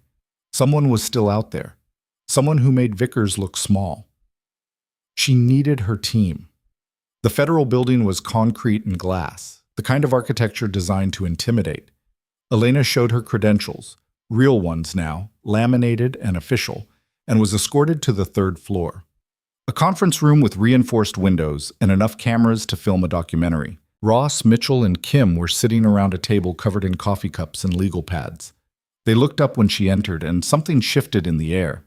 Recognition. Relief. The kind that came from surviving together. Heard you got Vickers, Ross said. Nice work. It's not finished. Elena closed the door and showed them a screenshot she'd taken before the message deleted. Someone else is out there, someone bigger. Kim read it and frowned. That's a threat and a recruitment pitch at the same time. Exactly, which means they want something from us. From me, specifically. Elena sat down. I need to know what we're missing. What piece of Yemen we haven't connected yet? Mitchell pulled up a file on his laptop. Been going through the evidence Mendoza collected. There's something here that doesn't fit. A series of payments, large ones, going to an account we can't trace. The transaction started 6 months before Yemen and continued after. Even after Castellano got arrested, even after Vickers went down. How much? 12 million over 18 months, always the same amount. 200,000 every 6 weeks, like clockwork. Elena studied the numbers. That's not payment for services, that's a retainer. Someone being kept on standby. For what? Okonkwo had entered without Elena hearing. She moved like water. What would cost that much to keep ready? A response team, Kim said quietly. Something mobile? Something that could deploy anywhere on short notice. Military grade, but off books. A kill squad, Ross added. The kind that handles problems too sensitive for official channels. Elena's phone rang. Voss. She put it on speaker. Lieutenant, we've got movement. One of Vickers' clients, Senator Patricia Harmon, just landed at a private airfield outside the city. She's supposed to be in Washington for a vote. Instead, she's here, meeting someone. Who? Don't know yet, but we have surveillance on the location. I'm sending you the coordinates. If you can get there in the next 20 minutes, you might catch them together. We'll be there in 15. Elena hung up and looked at her team. Everyone armed? They were. They took 2 vehicles. Elena drove with Okonkwo. Ross, Mitchell, and Kim took the second car. The airfield was private, the kind used by executives and people who didn't want records of their travel. It sat on the edge of the city, surrounded by empty fields and a perimeter fence that was more suggestion than security. They parked half a mile out and approached on foot. Voss had sent thermal imaging, 2 figures in a hangar, 3 more outside acting as security. The meeting was happening now. Ross, Mitchell, take the perimeter guards. Quiet. No shots unless necessary. Elena checked her weapon. Kim, you're Overwatch again. Anyone runs, you stop them. Okonkwo and I are going into that hangar. They moved like they'd trained together yesterday instead of 4 years ago. Muscle memory. Trust. The things that survived when everything else burned. Ross and Mitchell split off, disappearing into the dark. Kim found a position on a maintenance building with clear sight lines. Elena and Okonkwo reached the hangar and stacked up beside the personnel door. Inside, voices. 2 people. One was definitely Senator Harmon. Elena had seen enough news coverage to recognize that voice. The other was male, older, with an accent Elena couldn't place. Can't keep doing this, Harmon was saying. Castellano's arrested. Vickers is in custody. The whole network's collapsing. Networks can be rebuilt. The man's voice was calm, almost bored. What matters is eliminating the liabilities, starting with Task Force Wraith. They know too much. They've seen too much. They're federal witnesses now. You can't just kill them. I can do anything I want. I've been doing it for 30 years. This is just another cleanup operation. Elena signaled Okonkwo. 3 fingers, 2, 1. They went in hard. The hangar was empty except for a small jet and 2 people standing beside it. Senator Harmon in a designer suit, and a man in his 70s, white hair, expensive coat, the kind of face you'd trust to run a charity or a multinational corporation. Both of them turned, startled. Hands where I can see them, Elena ordered. Senator Harmon, you're under arrest for conspiracy and about a dozen other charges. I don't know who you are yet, but you're coming with us too. The man smiled. Lieutenant Hayes, I've been looking forward to meeting you. Wish I could say the same. My name is Richard Kellerman. I run a private security firm. Perfectly legal, perfectly legitimate. He gestured at the jet. The senator and I were just discussing a routine contract. Nothing illegal about that. Except the part where you were planning to kill federal witnesses.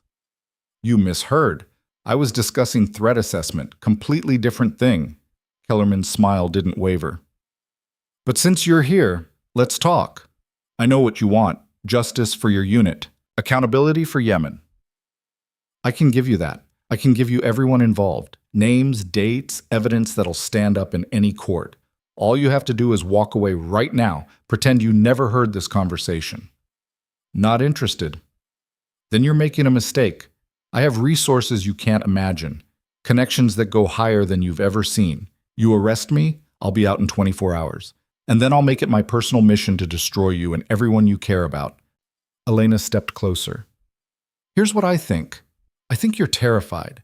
I think Vickers and Castellano going down means your whole operation's exposed. I think you're desperate to make a deal before we find the evidence we need to put you away for good. Kellerman's smile finally cracked. You have no idea who you're dealing with. Actually, I do. You're the person who's been funding this whole thing. The weapons deals, the cleanup operations. You hired Webb to eliminate Task Force Wraith because we saw your people in Yemen. You thought killing us would solve the problem. But we survived, and now we're taking everything you built and tearing it down. Brave speech, but you're still just one soldier with a gun. I have armies. Had armies. Ross's voice came through the earpiece. Perimeter guards are down, and we just pulled their phones, text logs, encrypted messages, everything. Your whole security team just became evidence. Kellerman's face changed. The confidence drained out like someone had pulled a plug. Elena pulled out handcuffs. Richard Kellerman, you're under arrest. You have the right to remain silent, but I really hope you don't. We've got a lot of questions. She cuffed him personally, made sure they were tight. Okonkwo did the same with Senator Harmon, who was crying now, makeup running, political career dissolving in real time. Federal agents arrived 10 minutes later. Real ones, coordinated by Voss, who showed up looking like he should still be in a hospital bed but refused to miss the arrest. Got them both, he said, watching Kellerman being loaded into a vehicle. And the phones Ross mentioned? They're connected to 15 other people, contractors, officials, buyers, the whole network. We've been trying to find these connections for months. You just handed them to us. Happy to help. Elena watched the vehicles drive away, carrying people who thought they were untouchable. What happens now? Now? Trials. Lots of them. Media circus, congressional investigations. This is going to dominate headlines for years. Voss turned to face her. And you're going to be at the center of it. The soldier who came back from the dead. The nurse who saved lives. The operator who took down a weapons network. They're going to want you for interviews, book deals, movie rights. I don't want any of that. I know, but you might not have a choice. Your story's already leaking. News outlets are picking it up. By tomorrow, everyone's going to know who Elena Hayes is. Elena looked at the sky. Dawn was coming again. Always coming. Then I guess I better get used to being visible. The next 72 hours were a blur. Interrogations, depositions, debriefings that lasted 8 hours and left her voice raw. The evidence from Kellerman's security team led to 16 more arrests, 2 more senators, a deputy secretary, 3 defense contractors. The network was bigger than anyone had realized, and it was all coming apart in public. The media found her on the 4th day. Elena was leaving the federal building when a reporter shoved a microphone in her face. Lieutenant Hayes, is it true you were declared dead 4 years ago? That you've been living under a false identity? Elena kept walking. No comment.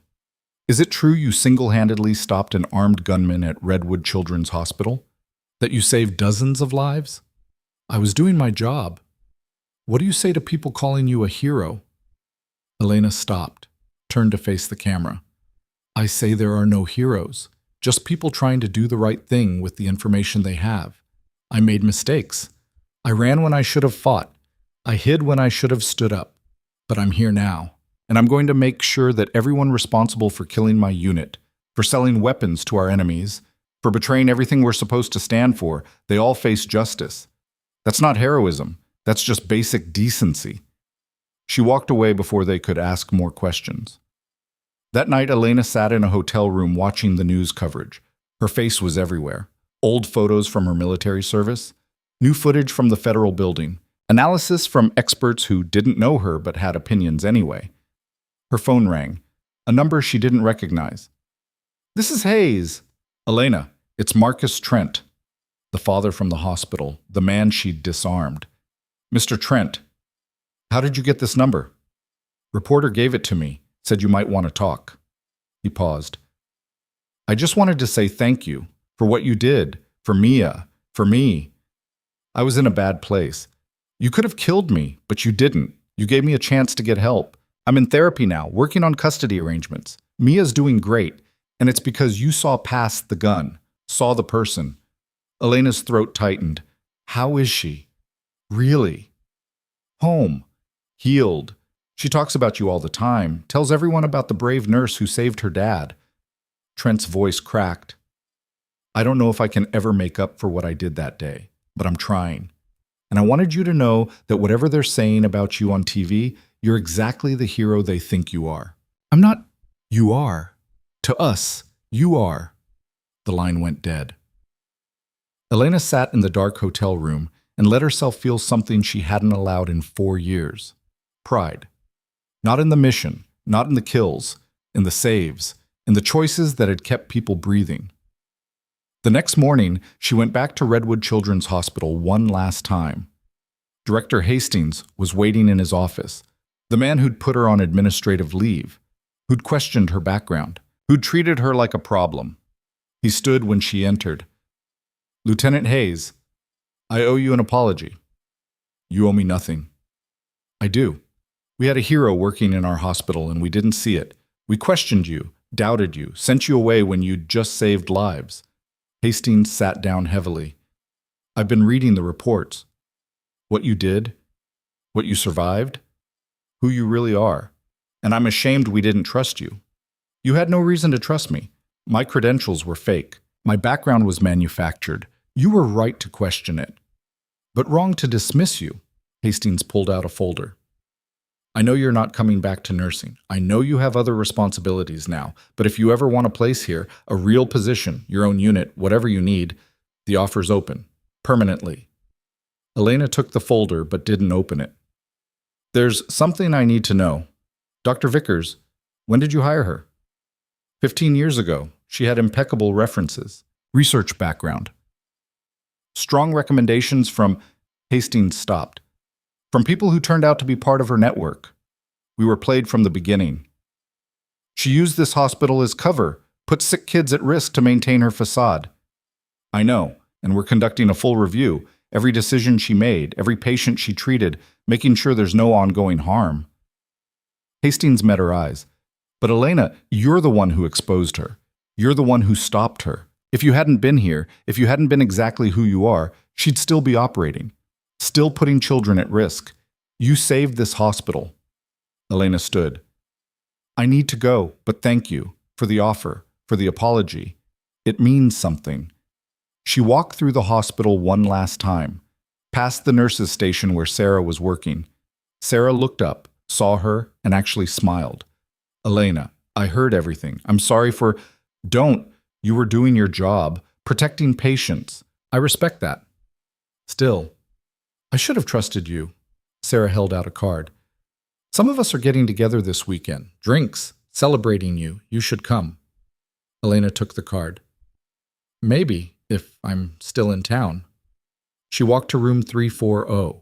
Mia was gone, discharged, home with her father. But there was a new patient in the bed. A boy, maybe 8, recovering from surgery. His mother sat beside him, holding his hand. Elena knocked on the doorframe. Sorry to interrupt. Just checking on how he's doing. The mother looked up, confused. Are you a nurse here? I was, briefly. Elena stepped inside. What's his name? Joshua. He had his appendix out yesterday, doing well. Should go home tomorrow. That's good. Elena moved closer to the bed. Joshua was asleep, peaceful, unaware that the world could be dangerous. You take care of him. He's lucky to have you. The mother's eyes were wet. We're lucky to have doctors and nurses who care. Thank you. For whatever you did. For being here. Elena left before the emotion could spill over. Outside the hospital, Okonkwo was waiting beside a car. Ready? For what? Voss called a meeting. All of Task Force Wraith. Says we need to talk about the future. The meeting was at a military facility outside the city. Secure, private. Ross, Mitchell, and Kim were already there, along with Voss and a general Elena didn't recognize. Lieutenant Hayes, the general said, I'm General Patricia Marks. I oversee special operations for this region. I wanted to meet the woman who took down a 15-year weapons conspiracy. I had help. I know, your whole team did exceptional work. Marks gestured to chairs around a conference table. Sit. Please, we need to discuss your future. All of you." They sat. Elena could feel the weight of what was coming. Marx pulled up a presentation on a screen. "The arrests you facilitated have exposed a network we didn't know existed. Hundreds of people, billions in illegal transactions. It's going to take years to prosecute everyone involved. But here's the problem. We keep finding new threads, new connections. This wasn't one network. It was dozens, all interconnected. And shutting down one part just makes the others adapt." "So what do you want from us?" Ross asked. "I want you to hunt them. Officially. With full authority and unlimited resources." Marx clicked to the next slide. Task Force Wraith reinstated, but not as a kill team, as an investigative unit. You track the networks, build the cases, bring them down legally, show the world that justice works, that people who betray their country face consequences. Elena looked at the others. Ross was nodding. Mitchell looked interested. Kim was calculating angles. Okonkwo's expression was unreadable. "What's the catch?" Elena asked. "No catch. Full transparency. Congressional oversight. Everything by the book. You'll have enemies, people who want you to fail, but you'll also have support from the highest levels. The president himself signed off on this. And if we refuse, then you go back to whatever lives you were building. No judgment, no consequences. You've earned the right to choose." Marx closed the presentation. "But I think you already know what you're going to do. People like you don't stop fighting. You just find new battles." Voss spoke up. "I'd be heading the administrative side, making sure you have what you need, making sure the bureaucracy doesn't strangle you. But the operations? That's yours. Elena leads in the field. The rest of you support however you see fit." Elena stood and walked to the window. Outside, soldiers were running drills, young, eager, unaware of how complicated the world really was. "I spent 4 years hiding," she said quietly. 4 years pretending to be someone I wasn't. I thought that was survival, but it was just slow death, different kind of dying." She turned to face them. "If we do this, if we take this on, we do it right. No shortcuts, no questionable methods. We build cases that hold up in court. We protect witnesses. We make sure that when we take someone down, they stay down. And we don't become what we're hunting." "Agreed," Okonkwo said immediately. The others nodded. "Then we're in," Elena said. "All of us. But on one condition." "Name it," Mark said. "We don't work in the shadows anymore. Everything we do is documented. Every operation is reviewed. We're accountable. To you, to Congress, to the public. No more secret wars, no more operations that get buried when they go wrong." Mark smiled. "That's exactly what I was hoping you'd say." They spent the next 6 hours planning, structure, resources, protocols. By the end of it, Task Force Wraith had a budget, a facility, and a mandate that would make them either the most effective unit in special operations or the biggest target for everyone they investigated, probably both. Elena left the meeting as the sun was setting. Okonkwo walked with her to the parking lot. "You okay?" Okonkwo asked. "I don't know. Ask me in a year." "Fair." Okonkwo unlocked her car. "For what it's worth, I think you made the right call. We're good at this. Might as well use it for something that matters." "Yeah." Elena looked back at the facility. "We survived Yemen because we were trained to survive. But maybe we came back for a reason. Maybe the universe needed us exactly where we are. That's almost philosophical. Don't tell anyone. I've got a reputation as a hard-ass to maintain." Okonkwo laughed and drove away. Elena sat in her own car for a long time, watching the sky turn from orange to purple to black. Her phone buzzed. A message from a number she didn't recognize. "Congratulations on your new position. Looking forward to seeing what you do with it. Some advice? Watch your back. The networks you're hunting? They're watching too, and they learn fast." The message didn't delete this time. It just sat there, a reminder that the work was never finished. Elena started the car and drove toward her new apartment. Not a safe house, not temporary, actually hers. She'd signed a lease, bought furniture, put down roots for the first time in 4 years. The place was small, but clean. She unlocked the door and found what she'd left there that morning, moving boxes, half unpacked, a life waiting to be built. She made coffee and sat on the couch that still had tags on it, pulled out her phone and scrolled through messages. One from Ross. First operation briefing tomorrow, 800. Don't be late. One from Kim. Found an apartment near the facility. We should be neighbors. One from Mitchell. Someone needs to teach you how to relax. Beer this weekend? And one from Voss. Proud of you. Your unit would be too. Elena set down the phone and looked around the apartment. Empty walls. No pictures yet. No history on display. But that would come. She'd fill this place with life, with proof that she existed, that she mattered. She thought about Mia Trent, home and safe, about Joshua in the hospital, recovering, about all the people who'd never know that Task Force Wraith was out there, hunting the people who'd hurt them. That was fine. Heroes didn't need recognition. They just needed to know they'd made a difference. Her phone buzzed again. An unknown number. She almost ignored it, then decided to answer. This is Hayes.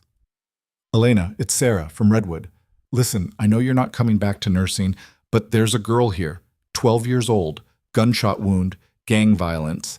She's stable but traumatized, keeps asking for the brave nurse she heard about on TV, the one who stopped the bad man. Elena closed her eyes.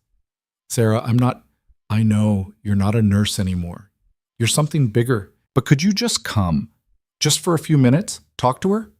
She needs to see that people like you exist, that someone out there is fighting for her. Elena looked at the unpacked boxes, at the life waiting to be built, at the choice between comfort and purpose. I'll be there in 20 minutes. She grabbed her jacket and headed out into the night, toward a hospital where a child needed proof that the world had protectors, that someone cared. Because that's what Elena Hayes did now. She showed up. She fought. She protected. Not because she was a hero, not because she was fearless, but because she'd survived hell and decided that surviving wasn't enough. She wanted to make sure other people survived too. The hospital was busy when she arrived. Sarah met her at the entrance and led her to pediatric ICU, room 217. The girl's name was Maya. She had dark eyes and bandages covering her shoulder and a fear that ran deeper than any wound. Elena sat beside the bed. Hey Maya, I'm Elena. You're the one from TV, the soldier. I'm a lot of things. Soldier, nurse, person who's made a lot of mistakes. But yeah, I was on TV. Maya's mother was in the corner, watching with red eyes. Thank you for coming. She's been so scared, keeps saying the world's too dangerous, that there's nobody protecting us. Elena looked at Maya. The world is dangerous. I'm not going to lie about that. Bad things happen. People get hurt. But there are also people fighting back, making sure the bad guys face consequences. Your job right now is to heal, to get better, to live. Let people like me worry about the rest. But what if they come back? The people who shot me? They won't. They're in custody. And even if they weren't, there are people watching, people who won't let you get hurt again. Elena took Maya's hand. You're going to be okay. You're going to go home. You're going to grow up and do amazing things. And someday when you're scared, you'll remember this conversation. You'll remember that someone told you the truth and didn't try to make it sound easy. You'll remember that surviving is hard, but it's worth it. Maya's grip tightened.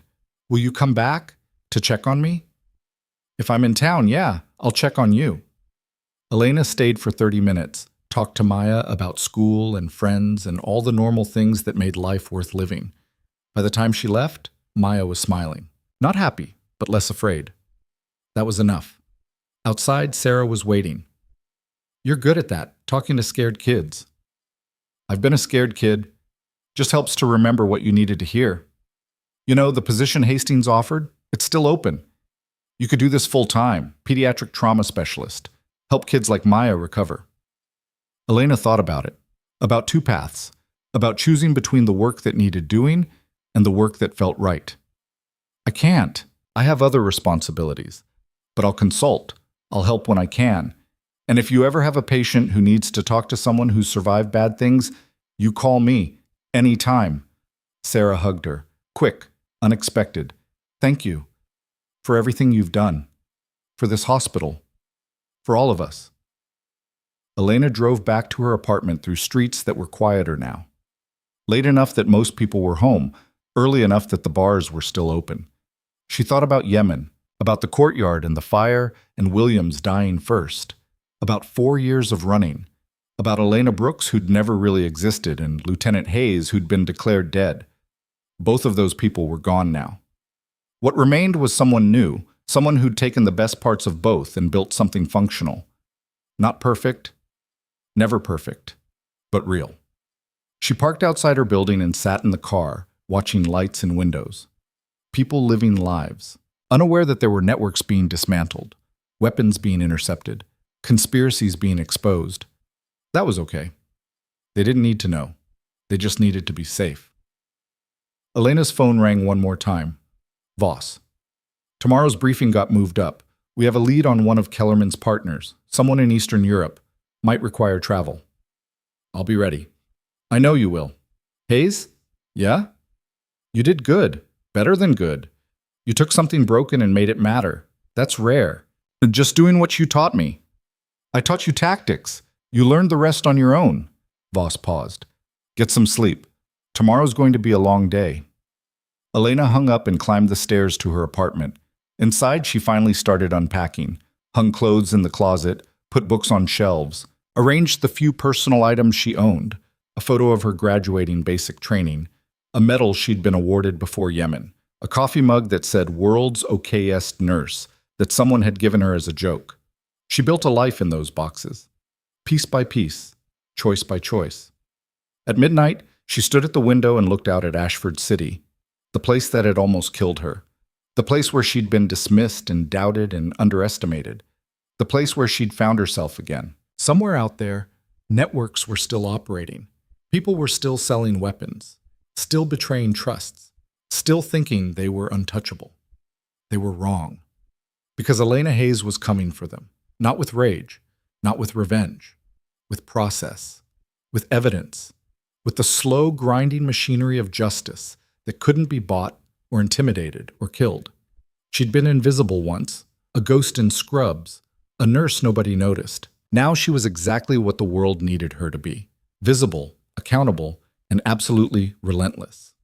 The woman who'd stopped running and started fighting, the soldier who came back from the dead to make sure the guilty paid, the nurse who understood that saving lives meant more than medicine.